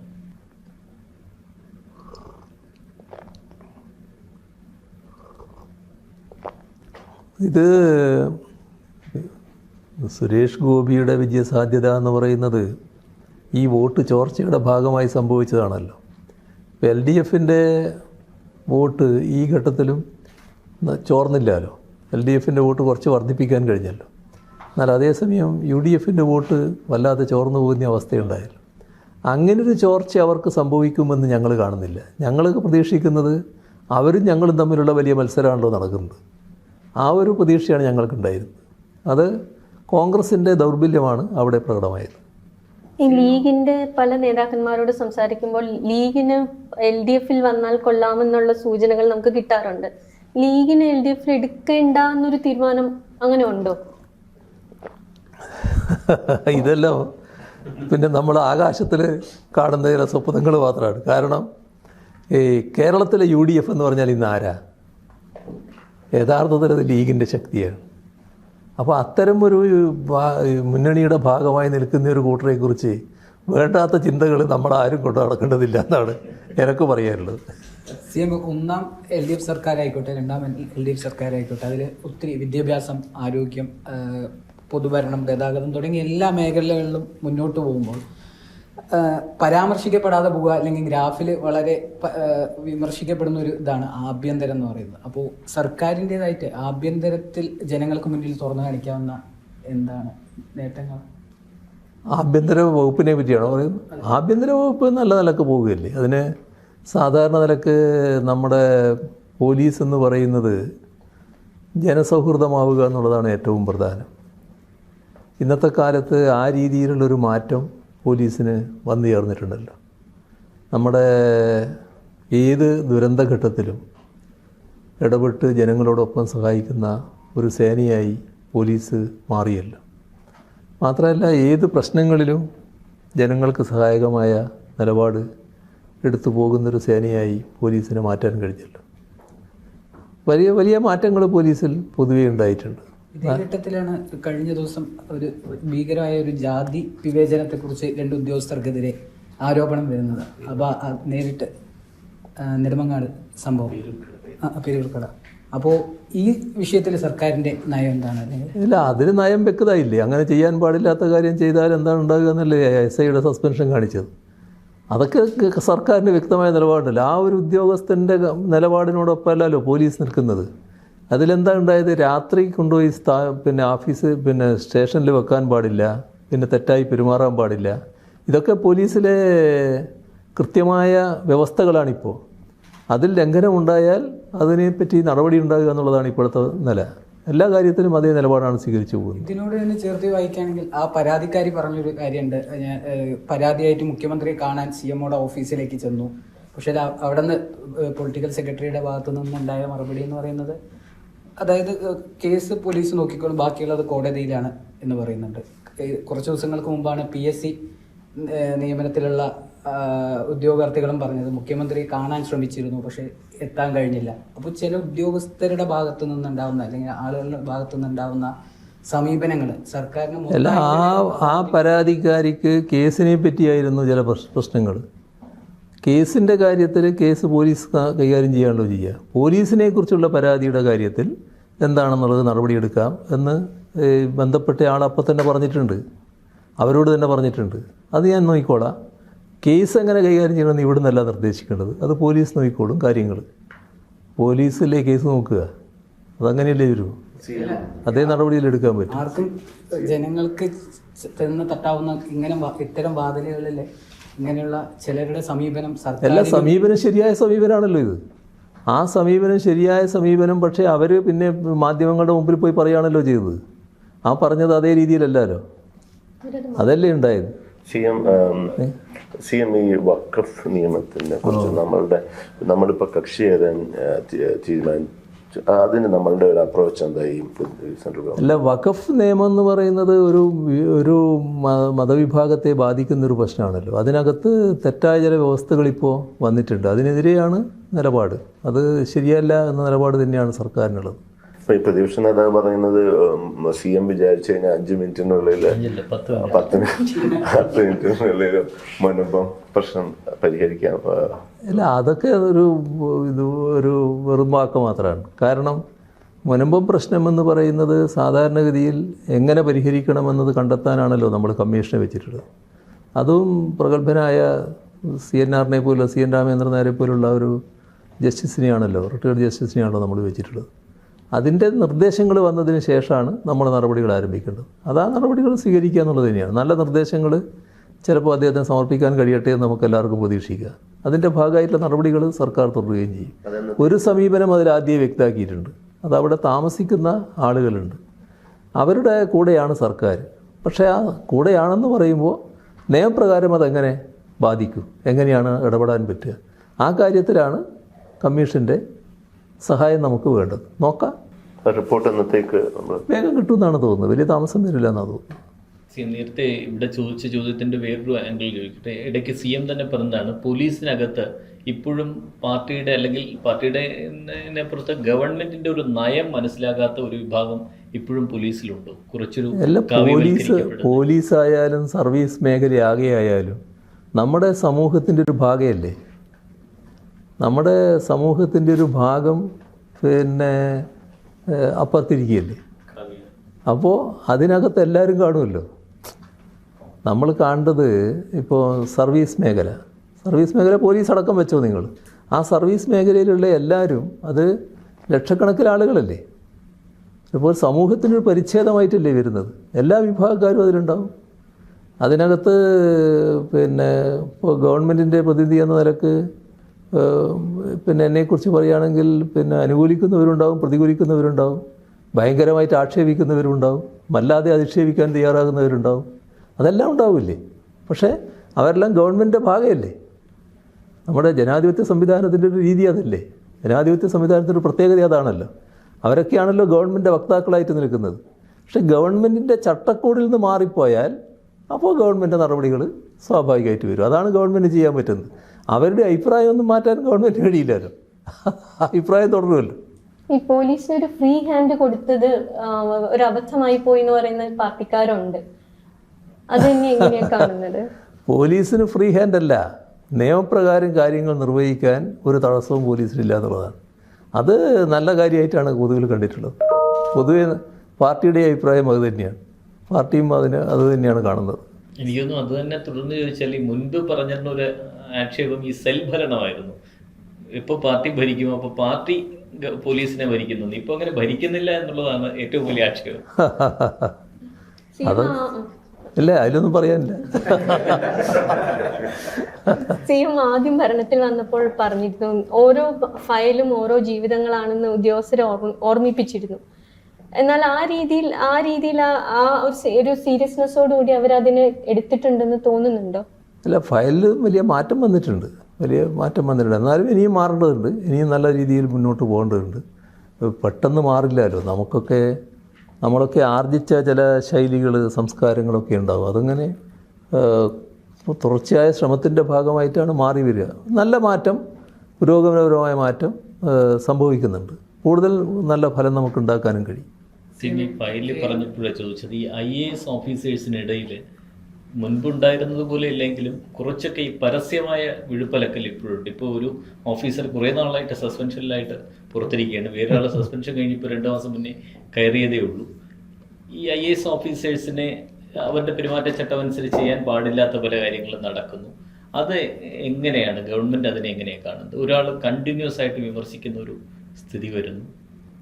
സർക്കാർ ഗൗരവമായി തന്നെയാണ് കാണുന്നത്. കാരണം ഒരു IAS ഉദ്യോഗസ്ഥരെന്ന് പറയുന്നത് നമ്മുടെ സംസ്ഥാനത്തിൻ്റെ ജനങ്ങളുടെ മുന്നിലുള്ള ഒരു ചില പ്രതീകങ്ങളാണ്. അവർ ആ രീതിയിൽ തന്നെ കാര്യങ്ങൾ നിർവഹിച്ച് പോകേണ്ടതായിട്ടുണ്ട്. അതിൽ നിന്ന് വ്യത്യസ്തമായിട്ട് വരുമ്പോൾ വല്ലാത്ത ഒരു പ്രതികരണം ആളുകളിൽ നിന്നുണ്ടാവും. പൊതുവിൽ അത് ഉണ്ടാകുന്നുണ്ടെന്നുള്ളത് ശരിയാണ്. അതിനാവശ്യമായ നടപടികൾ സ്വീകരിക്കണമെന്ന് തന്നെയാണ് സർക്കാർ കാണുന്നത്. CM കേന്ദ്ര ഏജൻസിയായ EDനെ വിശ്വാസ്യത തന്നെ ചോദ്യം ചെയ്തിട്ടാണ് കഴിഞ്ഞ ദിവസം ഒരു ED ഉദ്യോഗസ്ഥൻ ഉൾപ്പെട്ട് ഒരു വിജിലൻസ് കേസ് രജിസ്റ്റർ ചെയ്തിട്ടുള്ളത്. അപ്പോൾ അതിൽ ആ ഉദ്യോഗസ്ഥന് തന്നെ കൊടകര കുഴൽപ്പണം കേസുമായിട്ട് ബന്ധമുണ്ടെന്ന റിപ്പോർട്ടുകളുണ്ട്. അത് അന്വേഷിച്ച സംഘത്തിലുണ്ടായിരുന്നത്. അപ്പോൾ ഇതിൽ CMൻ്റെ പ്രതികരണം? അല്ല, EDയെക്കുറിച്ച് പല പരാതികൾ നേരത്തെ പല വഴിക്ക് കേൾക്കുന്നുണ്ടായിരുന്നു. അത് തെറ്റായ രീതിയിൽ ചില ED ഉദ്യോഗസ്ഥർ പെരുമാറുന്നു, ഈ പറയുന്ന ധനസമ്പാദനത്തിന് വേണ്ടി ശ്രമിക്കുന്നു എന്നൊക്കെയുള്ള ചില പരാതികൾ ചിലയിടങ്ങളിൽ നിന്നൊക്കെ കേൾക്കാറുണ്ടായിരുന്നു. നമ്മൾ നേരിട്ട് അങ്ങനെ അനുഭവപ്പെട്ടിട്ടില്ലെങ്കിലും മറ്റ് ചില തെറ്റായ ഇടപെടലുകളെക്കുറിച്ച് നേരിട്ട് കേട്ടിട്ടുണ്ട്. ഇത് വളരെ ഗൗരവമായിട്ടുള്ള പ്രശ്നങ്ങളാണ് ഇപ്പോൾ ഉയർന്നു വന്നിട്ടുള്ളത്. അത് ഒരു തരത്തിലും സംഭവിക്കാൻ പാടില്ലാത്ത ഒരു കാര്യമാണ് സംഭവിച്ചിരിക്കുന്നത്. ഇത് കേന്ദ്ര ഗവൺമെൻറ് ഗൗരവമായി കാണേണ്ടതാണ്. പ്രധാനമന്ത്രി തന്നെ ഗൗരവമായി എടുത്ത് നടപടികളിലേക്ക് നീങ്ങേണ്ടതാണ്. ഉണ്ടായ ഈ പ്രശ്നം ഏതെങ്കിലും തരത്തിൽ ഒരു കെട്ടിച്ചമക്കപ്പെട്ട ഒന്നല്ല എന്നതാണ് അതിൻ്റെ ഏറ്റവും വലിയ പ്രത്യേകത. ഈ സംഭവം ഉണ്ടായപ്പോൾ മാധ്യമങ്ങളിൽ തന്നെ വന്നു, ഒരു ബിഷപ്പ് അദ്ദേഹത്തിൻ്റെ ദുരനുഭവം പരസ്യമായിട്ട് പറയുന്ന കാര്യം. അപ്പോൾ ഇതൊക്കെ ഒരു പുനർചിന്തന ഈ സംഘത്തെക്കുറിച്ച് വേണമെന്നുള്ളതാണ് പൊതുവിൽ കാണിക്കുന്നത്. അപ്പോൾ ഞാൻ പറയുക, പ്രധാനമന്ത്രി തന്നെ ഇടപെട്ട് ഒരു പുനഃസംഘാടനം ഈ കാര്യത്തിൽ ഉണ്ടാകണം എന്നുള്ളതാണ്. CM ഈ ഇന്ത്യ മുന്നണിയുടെ ഒരു വിശ്വാസ്യത ഇപ്പം ചിദംബരം തന്നെ പറഞ്ഞു, അത് വീക്കായിക്കൊണ്ടിരിക്കുകയാണ്. CMൻ്റെ ഒരു എങ്ങനെ കാണുന്നത് ഈ നമ്മുടെ BJPക്കെതിരായിട്ട് എല്ലാ രാഷ്ട്രീയ ഒരു ഓപ്പോസിഷൻ പാർട്ടീസിൻ്റെ ഒരു ഇന്ത്യ എന്താ CMൻ്റെ എങ്ങോട്ടാണ് പോകുന്നത്? അല്ല, ഇന്ത്യ എന്നതൊരു മുന്നണിയായിട്ട് ഞങ്ങൾ കാണുന്നില്ല നേരത്തെ തന്നെ. അതായത് നമ്മുടെ BJPക്കെതിരെയുള്ള ഒരു പൊതുവായ യോജിപ്പ് വളർത്തിയെടുക്കുക, സംസ്ഥാന അടിസ്ഥാനത്തിലുള്ള പൊതുവെ ഒരു നീക്കങ്ങൾ ഉണ്ടാവുക, അതാണ് ഞങ്ങൾ നേരത്തെ കണ്ടിരുന്ന കാര്യം. പക്ഷേ പിന്നെ ഇതിപ്പോൾ ഈ പറയുന്ന പോലെ ഒരു പ്രതീതിയിലേക്ക് എത്തി. നമ്മൾ കാണേണ്ടത് ഇതിനകത്ത് ഏറ്റവും പ്രധാനപ്പെട്ട റോൾ വഹിക്കേണ്ട പാർട്ടി കോൺഗ്രസ്സാണ്. കാരണം എല്ലായിടങ്ങളിലും ഉള്ളൊരു പാർട്ടിയാണ് കോൺഗ്രസ്, വലിയ പാർട്ടിയാണ്. പക്ഷേ ഇതിനെക്കുറിച്ച് കൃത്യമായ ധാരണയില്ലാത്ത ഒരു പാർട്ടിയും നേതൃത്വമാണ് ആ കോൺഗ്രസിൻ്റേത് എന്നാണ് ഇതേവരെയുള്ള കാര്യങ്ങളൊക്കെ തെളിയിക്കുന്നത്. ഒരുപാട് അനുഭവങ്ങൾ ഇപ്പം തെരഞ്ഞെടുപ്പിന് രംഗത്തുണ്ട്, തെരഞ്ഞെടുപ്പിന് ശേഷമുണ്ട്, വിവിധ പാർട്ടികളോട് സ്വീകരിച്ച സമീപനത്തിലുണ്ട്. അതിലൊക്കെ ഒരു നല്ല അവധാനതയോടെ ഇടപെടാൻ അവർക്ക് കഴിയുന്നില്ല. അതിൻ്റേതായ പ്രശ്നങ്ങൾ നല്ലതുപോലെ ബാധിക്കുന്നുണ്ട്. അത്രയൊക്കെ ഇപ്പോൾ നമ്മൾ കാണുന്നുണ്ടോ എന്നാണ് തോന്നുന്നത്. ഓപ്പോസിഷൻ യൂണിറ്റി ഇല്ല എന്നാണ് പറയുന്നത്. അങ്ങനെ ഒരു യൂണിറ്റി എന്നല്ല വേണ്ടത്. ബി ജെ പിക്കെതിരെയുള്ള പ്രശ്നങ്ങളിൽ യോജിപ്പെന്നതാണല്ലോ. ബി ജെ പിക്കെതിരെയുള്ള പ്രശ്നങ്ങൾ വരുമ്പോൾ സ്വാഭാവികമായിട്ട് യോജിപ്പ് അന്നേരം ഉണ്ടാവും. ആ യോജിപ്പ് സ്വാഭാവികമായിട്ട് ഉണ്ടാക്കാൻ ശ്രമിക്കുകയും വേണം.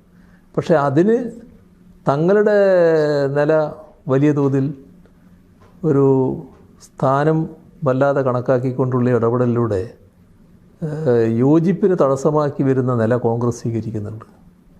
അതാണ് ഈ ആം ആദ്മി പാർട്ടിയുടെ കാര്യത്തിൽ സ്വീകരിച്ച നിലയിൽ കാണാൻ പറ്റുക. മറ്റ് സംസ്ഥാനങ്ങളിൽ സ്വീകരിച്ച നിലയിലും ഇതേ സമീപനം കാണാൻ കഴിയും. എന്നാൽ പല ഇഷ്യൂസിലും കേരളം നേതൃത്വം എടുത്തിട്ട് ഇപ്പം നാഷണൽ എഡ്യൂക്കേഷൻ പോളിസിയാണ് തമിഴ്നാടുമായിട്ട് സഹിച്ച് നമ്മൾ അങ്ങനെ ഒരു മുൻകൈ എടുത്തിട്ട് BJPക്കെതിരെ പല ഇഷ്യൂസിൽ അങ്ങനെ അല്ല, അത്തരം ഇഷ്യൂസിൽ യോജിപ്പ് എന്ന് പറയുമ്പോൾ നിങ്ങൾ പ്രായോഗികമായി മനസ്സിലാക്കേണ്ട കാര്യം ഇവിടുത്തെ ഒരു പ്രശ്നമുണ്ട്. ഇവിടുത്തെ ഒരു പ്രശ്നം ഏത് കാര്യത്തിന് മുൻകൈ എടുക്കുമ്പോഴും ഇവിടുത്തെ പ്രതിപക്ഷം പ്രധാനം കോൺഗ്രസ് ആണല്ലോ. ആ കോൺഗ്രസ്സിൽ അതിനോട് വിയോജിപ്പുണ്ടാകും. അപ്പോൾ നമ്മളിപ്പോൾ മറ്റ് ആൾക്കാരെ ബന്ധപ്പെടാൻ നിൽക്കുമ്പോൾ ആ കാര്യത്തിൽ ചിലപ്പോൾ വിയോജിപ്പുണ്ടായി എന്ന് വരും. അതേസമയം മറ്റേതെങ്കിലും സ്ഥലത്ത് ഇപ്പോൾ സ്റ്റാലിനൊക്കെ മുൻകൈ എടുത്തൊരു യോഗം വിളിച്ചാൽ എല്ലാവരെയും സഹകരിപ്പിക്കാൻ സാധിക്കും. അപ്പോൾ അത്തരം കാര്യങ്ങൾ കൂടുതൽ നടക്കട്ടെ എന്നാണ് ഞാൻ ചിന്തിക്കുന്നത്. നമ്മൾ ചില ഘട്ടത്തിൽ ചിലത് ചെയ്തിട്ടുണ്ട്. ഇപ്പോൾ ധനമന്ത്രി വിളിച്ചല്ലൊരു യോഗം, അതെല്ലാവരും ഡിസ്കസ് ചെയ്ത് വിളിച്ചതായിരുന്നു. അങ്ങനെ ചില കാര്യങ്ങൾ നീക്കുന്നുണ്ട്.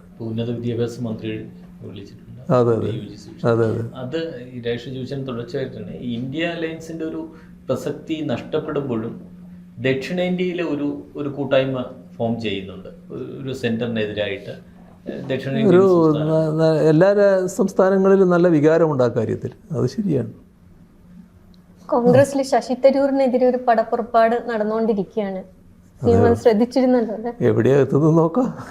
പക്ഷെ CPM ഇതിനകത്ത് ഡെലിഗേഷനിലെ മെമ്പർ ആണല്ലോ. അതെ അതെ അതെ. അത് നമുക്കത് കുഴപ്പം തോന്നുന്നു. മീൻസ് അല്ല, നമ്മുടെ രാജ്യത്തിൻ്റെ നിലപാട് മറ്റു രാജ്യങ്ങളുടെ മുമ്പിൽ പറയുന്നത്, ലോകത്തിന് മുന്നിൽ പറയാൻ പോകുന്നതിന് CPM അതിൻ്റെ കൂടെ തന്നെ നിൽക്കുകയാണ്. അതിന് കേന്ദ്ര സർക്കാരിനെ ശക്തമായി വിമർശിക്കുന്ന ഒരു പാർട്ടിയാണ്.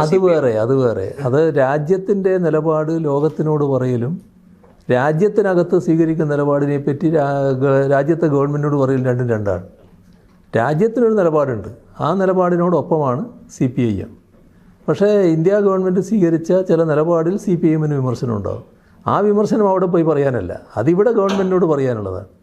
അതാണ് ഞങ്ങൾ അതിൽ കാണുന്നത്. ഈ നയതന്ത്ര രംഗത്ത് ഇത്ര പരിചയമുള്ള ശശി തരൂരിനെ പോലെയുള്ള ആൾക്കാരെ അയക്കണം എന്ന് കേന്ദ്രം പറയുമ്പോൾ അത് പറ്റില്ല എന്നുള്ള ഒരു നിലപാടാണ് കോൺഗ്രസ് എടുത്തത്. അതിനെ എങ്ങനെയാണ്? അതൊക്കെ അവർ തീരുമാനിക്കട്ടെ, ഞാനിപ്പോൾ എന്ത് പറയാം. CM, ഈ ചൂരൽമലയിലെ റീഹാബിലിറ്റേഷൻ ഫണ്ടിന്റെ സെൻട്രൽ ഗവൺമെന്റ് ഇപ്പോഴും ഈ ഡിസാസ്റ്റർ ഫണ്ടിൽ നിന്ന് എടുക്കാനാണ് പറയുന്നത്. വ്യക്തമായിട്ടൊരു ഉത്തരം ഇതുവരെ തന്നിട്ടുമില്ല. ഇല്ല. അതെന്താ ഇപ്പോഴത്തെ ഒരു അവസ്ഥ? അല്ല, നമ്മൾ അത് കൃത്യമായി ഇപ്പം അതിനെപ്പറ്റി ഇവരിങ്ങനെ ആലോചിക്കാറില്ല. കാരണം നമുക്ക് ആ പദ്ധതി നമ്മൾ നേരത്തെ പ്രഖ്യാപിച്ചതുപോലെ നടന്നു പോകേണ്ടതായിട്ടുണ്ട്. അത് നല്ല നിലക്ക് പൂർത്തിയാക്കാൻ കഴിയുമെന്നുള്ളതാണ്. ഇപ്പോൾ പണി ആരംഭിച്ചു കഴിഞ്ഞു, അതിൻ്റെ കരാർ ഒപ്പിടൽ നടന്നുകൊണ്ടിരിക്കുകയാണ്. ഈ ദിവസങ്ങൾ, ഈ ആഴ്ച അതിൻ്റെ പ്രധാനപ്പെട്ട സമയമാണ്. അടുത്ത ആഴ്ചയിൽ തന്നെ നല്ല നിലക്ക് വർക്കങ്ങ് ആരംഭിച്ചു പോകും. ഒരു പ്രയാസവും ഉണ്ടാവില്ല. നമ്മൾ തന്നെ ഫണ്ട് കണ്ടെത്തി ചെയ്യാം. നമ്മൾ ഉദ്ദേശിച്ച രീതിയിൽ തന്നെ അത് പൂർത്തിയാക്കാനാവും. കേന്ദ്ര സഹായത്തിന് ഇനിയും ചോദിക്കാം നമുക്ക്, പക്ഷേ അത് ഒന്നും കിട്ടുമെന്ന് തോന്നുന്നില്ല. CM, ഈ ക്യാബിനറ്റ് റീഷഫിൾ ഉണ്ടെന്നാണ് വാർത്തകൾ. CM ശ്രദ്ധയിൽപ്പെട്ടിട്ടുണ്ടാവും. ഇത് കേന്ദ്ര ക്യാബിനറ്റ് അല്ല, നമ്മളുടെ ചില മാധ്യമങ്ങളിൽ കഴിഞ്ഞ ദിവസം ഓൺലൈനിൽ മുഴുവൻ വാർത്തയായിരുന്നു മന്ത്രിസഭ പുനഃസംഘടനയാണ്. ഓഹോ, CM ഒഴികെയുള്ള ബാക്കി എല്ലാവരും മാറിയിട്ടുണ്ട്. ഞാനത് അറിഞ്ഞിട്ടില്ല. അങ്ങനെ ഞാൻ ആദ്യമായിട്ട് കേൾക്കുക. അത് CM അറിയാതെ നടത്തിയ ഞാനറിയില്ലത്. CMനെ പറ്റി പൊതുവെ പറയുന്നത് ചിരി വരുമ്പോൾ മാത്രം ചിരിക്കുന്ന, ദേഷ്യം വരുമ്പോൾ അത് പ്രകടിപ്പിക്കുന്ന ഒരാളാണ്. എന്നുവെച്ചാൽ വേറെ രീതിയിൽ പറഞ്ഞാൽ ഒരു രാഷ്ട്രീയക്കാരന് വേണ്ട അഭിനയ ചാതുര്യമോ ഡിപ്ലോമസിയോ ഇല്ലാത്ത ഒരാളെന്ന്. ഈ ഒരു ക്യാരക്ടർ ഒരുപാട് പ്രശ്നങ്ങൾ ഉണ്ടാക്കിയിട്ടുണ്ടാവില്ലേ? പ്രത്യേകിച്ചും ചെറുപ്പകാലത്തും ഇതേ സ്വഭാവം തന്നെയായിരുന്നു എന്നാണ് അറിയാൻ കഴിയുന്നത്. ഏതായാലും ഇവിടെ വരെ എത്തിയല്ലോ. അതിൽ തന്നെ ചോദിക്കാതെ എനിക്ക് തോന്നുന്നു ഏറ്റവും എന്താ നമ്മൾ ഒരു രാഷ്ട്രീയക്കാരൻ ഒരിക്കലും പറയില്ല എന്ന് പ്രതീക്ഷിക്കുന്ന രീതിയിൽ ഇപ്പോൾ മതമേലധ്യക്ഷന്മാരാണെങ്കിലും അല്ലെങ്കിൽ ചില വിഷയത്തിൽ ഇപ്പോൾ ബോഡി വേസ്റ്റ് മാതിരിയുള്ള പ്രയോഗങ്ങൾ, ഇതൊക്കെ ഏതെങ്കിലും രീതിയിൽ പൊളിറ്റിക്കലി ഒരു ബാക്ക്ലാഷ് ഉണ്ടാക്കും അല്ലെങ്കിൽ ഒരു തിരിച്ചടി ഉണ്ടാകുമെന്നൊന്നും ഇത് പറയുമ്പോൾ അങ്ങനെ തോന്നാറൊന്നുമില്ല. പക്ഷെ അതൊന്നും വലിയ തിരിച്ചടി ഉണ്ടാക്കിയില്ലല്ലോ. പൊതുസമൂഹത്തിന് അറിയാമല്ലോ, നമ്മളൊരു വേറെ ദുരുദ്ദേശത്തോടെ പറയല്ല. നിങ്ങൾ ദുരുദ്ദേശത്തോടെ കാര്യങ്ങൾ കാണുകയും പറയുകയും പ്രവർത്തിക്കുകയൊക്കെ ചെയ്യുമ്പോഴാണ് അതിനകത്ത് മറ്റ് തിരിച്ചടികൾ വരിക. നമ്മൾ കണ്ട കാര്യം പറയുന്നു എന്നുള്ളത്. ഈ പിണറായിയിൽ തുടങ്ങി പിണറായിയിൽ അവസാനിക്കും കേരളത്തിലെ കമ്മ്യൂണിസം എന്ന് പറയുന്ന വിമർശകരോട് താങ്കൾ എന്താ മറുപടി പറയുക?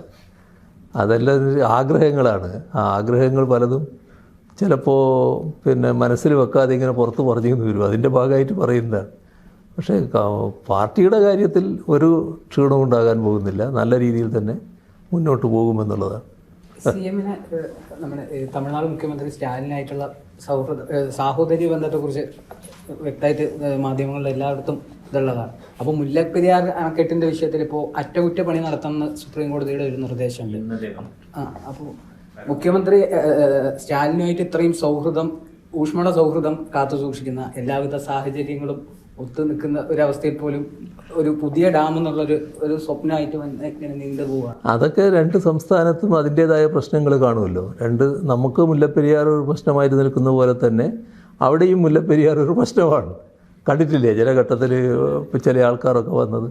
അപ്പോൾ ഒരു നല്ല അന്തരീക്ഷം നമുക്ക് എങ്ങനെ ഉണ്ടാക്കാൻ പറ്റും എന്നുള്ളത് നോക്കാം. അത് നമുക്ക് ഇനിയും ചർച്ച ചെയ്യാവുന്നതാണ്. മുല്ലപ്പെരിയാറിന്റെ കാര്യത്തിൽ എന്താണ് നമ്മുടെ ഒരു സ്റ്റാൻഡ്? പുതിയ ഡാമിന് വേണ്ടി അല്ല, പുതിയ ഡാം എന്ന് പറയുന്നത് തമിഴ്നാടിന് വെള്ളം എന്നത് നമ്മൾ പ്രധാനമായിട്ട് കാണുന്നുണ്ട്.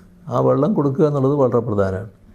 ഈ ഡാമിനെ പറ്റി വേറെ പ്രശ്നങ്ങളൊന്നുമില്ല, സുരക്ഷയ്ക്ക് പ്രശ്നങ്ങളൊന്നുമില്ല എന്ന് പറയുന്നുണ്ടെങ്കിലും ലോകത്തെ തന്നെ ഏറ്റവും പഴക്കമുള്ള ഡാമാണിതെന്ന് കാണണം. അപ്പോൾ അതിൻ്റെതായ ആശങ്ക അതുമായി ബന്ധപ്പെട്ട് നമുക്കുണ്ടാവുമല്ലോ. അതാണ് നമ്മൾ പ്രധാന പ്രശ്നം. അത് പരിഹരിക്കാനുള്ള ഏറ്റവും നല്ല മാർഗം ഇവിടെ പുതിയ ഡാം ഉണ്ടാകലും തമിഴ്നാടിന് വെള്ളം ഉറപ്പ് നൽകലുമാണ്. ഈ ഡാമിൻ്റെ സുരക്ഷ നിലനിർത്തുക എന്ന് പറയുമ്പോൾ ഡാമിൻ്റെ മെയിൻ്റനൻസ് വർക്ക് സ്ഥിരമായിട്ട് നടന്നു പോകേണ്ടതായിട്ടുണ്ട്. ആ മെയിൻ്റനൻസ് വർക്ക് നല്ല നിലക്ക് നടന്നു പോകണമെന്ന് തന്നെയാണ് സംസ്ഥാന സർക്കാരും കാണുന്നത്. കാരണം മെയിൻ്റനൻസ് വർക്ക് നടന്നില്ലെങ്കിൽ അതിന് അപകടം പറ്റില്ലേ. അപ്പോൾ അതേസമയം പുതിയ ഡാമിൻ്റെ നിർദ്ദേശങ്ങളും നമ്മൾ മുന്നോട്ട് വെക്കുന്നുണ്ട്. അത്തരം കാര്യങ്ങൾ തീരുമാനിക്കാൻ സുപ്രീം കോടതിയെല്ലാം ഇതിൻ്റെ മധ്യത്തിലുണ്ടല്ലോ. പിന്നെ വിദഗ്ധ സമിതികളുണ്ട്. അതൊക്കെ ആലോചിച്ച് വരട്ടെ. നമുക്ക് ഏതായാലും ഈ ഒരു പൊതു സമീപനത്തിൽ നിൽക്കാം. ചോദിക്കാൻ വിട്ടുപോയൊരു കാര്യമാണ്. കഴിഞ്ഞ ഗവൺമെൻറ് അവസാന സമയത്ത് CM അസംബ്ലിയിൽ ഒരു രസകരമായ സ്റ്റേറ്റ്മെൻറ്റ് നടത്തി. രമേശ് ചെന്നിത്തല മികച്ച പ്രതിപക്ഷ നേതാവാണ്, അതുകൊണ്ട് അദ്ദേഹം ഇനി പ്രതിപക്ഷ നേതാവായി തുടരുമെന്നാണ് പ്രതീക്ഷിക്കുന്നത്. ഇപ്പൊ ഇത് അടുത്ത VD സതീശൻ പ്രതിപക്ഷ നേതാവായി നിൽക്കുകയാണ്. എങ്ങനെയാണ്? അതിൻ്റെ ഒന്നും സമയമില്ല, തെരഞ്ഞെടുപ്പിലേക്ക് പോകാനായിട്ടില്ല. അദ്ദേഹം പറയാം നമുക്ക് മികച്ച പ്രതിപക്ഷ നേതാവായി അദ്ദേഹം തുടരട്ടെ എന്നാണ്. CM ഫുട്ബോൾ ആരാധകർക്ക് വേണ്ടി ഒരു ചോദ്യം. അർജന്റീനയും മെസ്സിയും വരുമോ? അർജന്റീനയും മെസ്സിയെയും കൊണ്ടുവരാൻ നല്ല ശ്രമം നടക്കുന്നുണ്ട്. നമ്മളെല്ലാവരും ആഗ്രഹിക്കുന്നവർ വരണം എന്നാണല്ലോ. അപ്പോൾ അത് ആഗ്രഹത്തിൽ നിൽക്കാം. CM കഴിഞ്ഞ ദിവസം തപാൽ വോട്ടിനെ കുറിച്ച് ഒരു മുതിർന്ന CPM നേതാവിൻ്റെ ഒരു പ്രതികരണം ഉണ്ടായി. അപ്പോൾ അത് അബോധപൂർവം എന്നുള്ളതല്ല. അപ്പോൾ അത് പിന്നെ അദ്ദേഹം തന്നെ തിരുത്തി പറഞ്ഞല്ലോ അത് അങ്ങനെയല്ല എന്നുള്ളത്. എന്താണെന്നറിയില്ല. അല്ലാതെ ഇത്തരം പ്രതികരണങ്ങൾ പെട്ടെന്നുണ്ടാകുന്ന പ്രതികരണങ്ങൾ സർക്കാരിനെയും ഇല്ല, അത് ഇല്ല, ശരിയല്ലാത്തൊരു പ്രതികരണമാണത്. അങ്ങനെ അദ്ദേഹം തന്നെ പറഞ്ഞല്ലോ അത് അങ്ങനെയല്ല ഉദ്ദേശിച്ചതെന്ന് പറഞ്ഞിട്ടുണ്ട്. നമുക്ക് തീർക്കാം. ലാസ്റ്റ് ചോദ്യം. ഇലക്ഷൻ വരികയാണ്. സ്വാഭാവികമായിട്ടും ഈ SFIO കേസ് പ്രതിപക്ഷം എടുത്ത് വലുതായി ചർച്ച ചെയ്യാൻ സാധ്യതയുണ്ട്. CM അതിനെ എങ്ങനെയാണ് ഇത് പ്രതിപക്ഷത്തിൻ്റെ ഈ ഒരു ആക്രമണത്തെ എങ്ങനെയാണ് അങ്ങ് നേരിടാനായിട്ട്? ഒരു കാര്യവും അതിലില്ല. അതുകൊണ്ട് യാതൊന്നും സംഭവിക്കാനും പോകുന്നില്ല. അത് ഉപയോഗിക്കുന്നതിന് അത് ക്ഷീണം സംഭവിക്കുന്നു മാത്രമേ ഉള്ളൂ. ഞങ്ങൾക്കൊരു ക്ഷീണം അതിൻ്റെ ഭാഗമായിട്ട് സംഭവിക്കാനില്ല. കാരണം ഇക്കാര്യത്തിൽ ഏതെങ്കിലും ഒരു കാര്യം ഒരു അന്വേഷണ ഏജൻസിയും കണ്ടെത്തിയിട്ടില്ല. ഇതിൽ എൻ്റെ മകളെന്ന നിലക്ക് അവളൊരു കമ്പനി നടത്തി എന്നുള്ളത് ശരിയാണ്. ആ കമ്പനി നൽകുന്ന സേവനത്തിന് പ്രതിഫലം വാങ്ങിയിരുന്നുള്ളത് ശരിയാണ്. ആ പ്രതിഫലം വാങ്ങി എന്നുള്ളത് ആരെങ്കിലും കണ്ടെത്തിയ കാര്യമല്ല, അവരുടെ റെക്കോർഡിലുള്ളതാണ്. ആ റെക്കോർഡ് അനുസരിച്ചിട്ട് എത്രയാണോ തുക പറ്റിയിട്ടുള്ളത് അതിന് സാധാരണ നിലക്ക് കൊടുക്കേണ്ട നികുതി എന്തൊക്കെയാണോ ആ നികുതിയൊക്കെ കൊടുത്തിട്ടുണ്ടെന്നും പിന്നീട് കണ്ടെത്തിയിട്ടുണ്ട്. പിന്നെ അതിൻ്റെ മേലെയുള്ള കഥകളാണ്. ആ കഥകൾ കൊണ്ട് നടക്കുന്നവർ ആ സ്വപ്നമായിട്ട് നടക്കുക എന്നുള്ളത് മാത്രമേ ഉള്ളൂ. ഒന്നും സംഭവിക്കാൻ പോകുന്നില്ല. ശരി.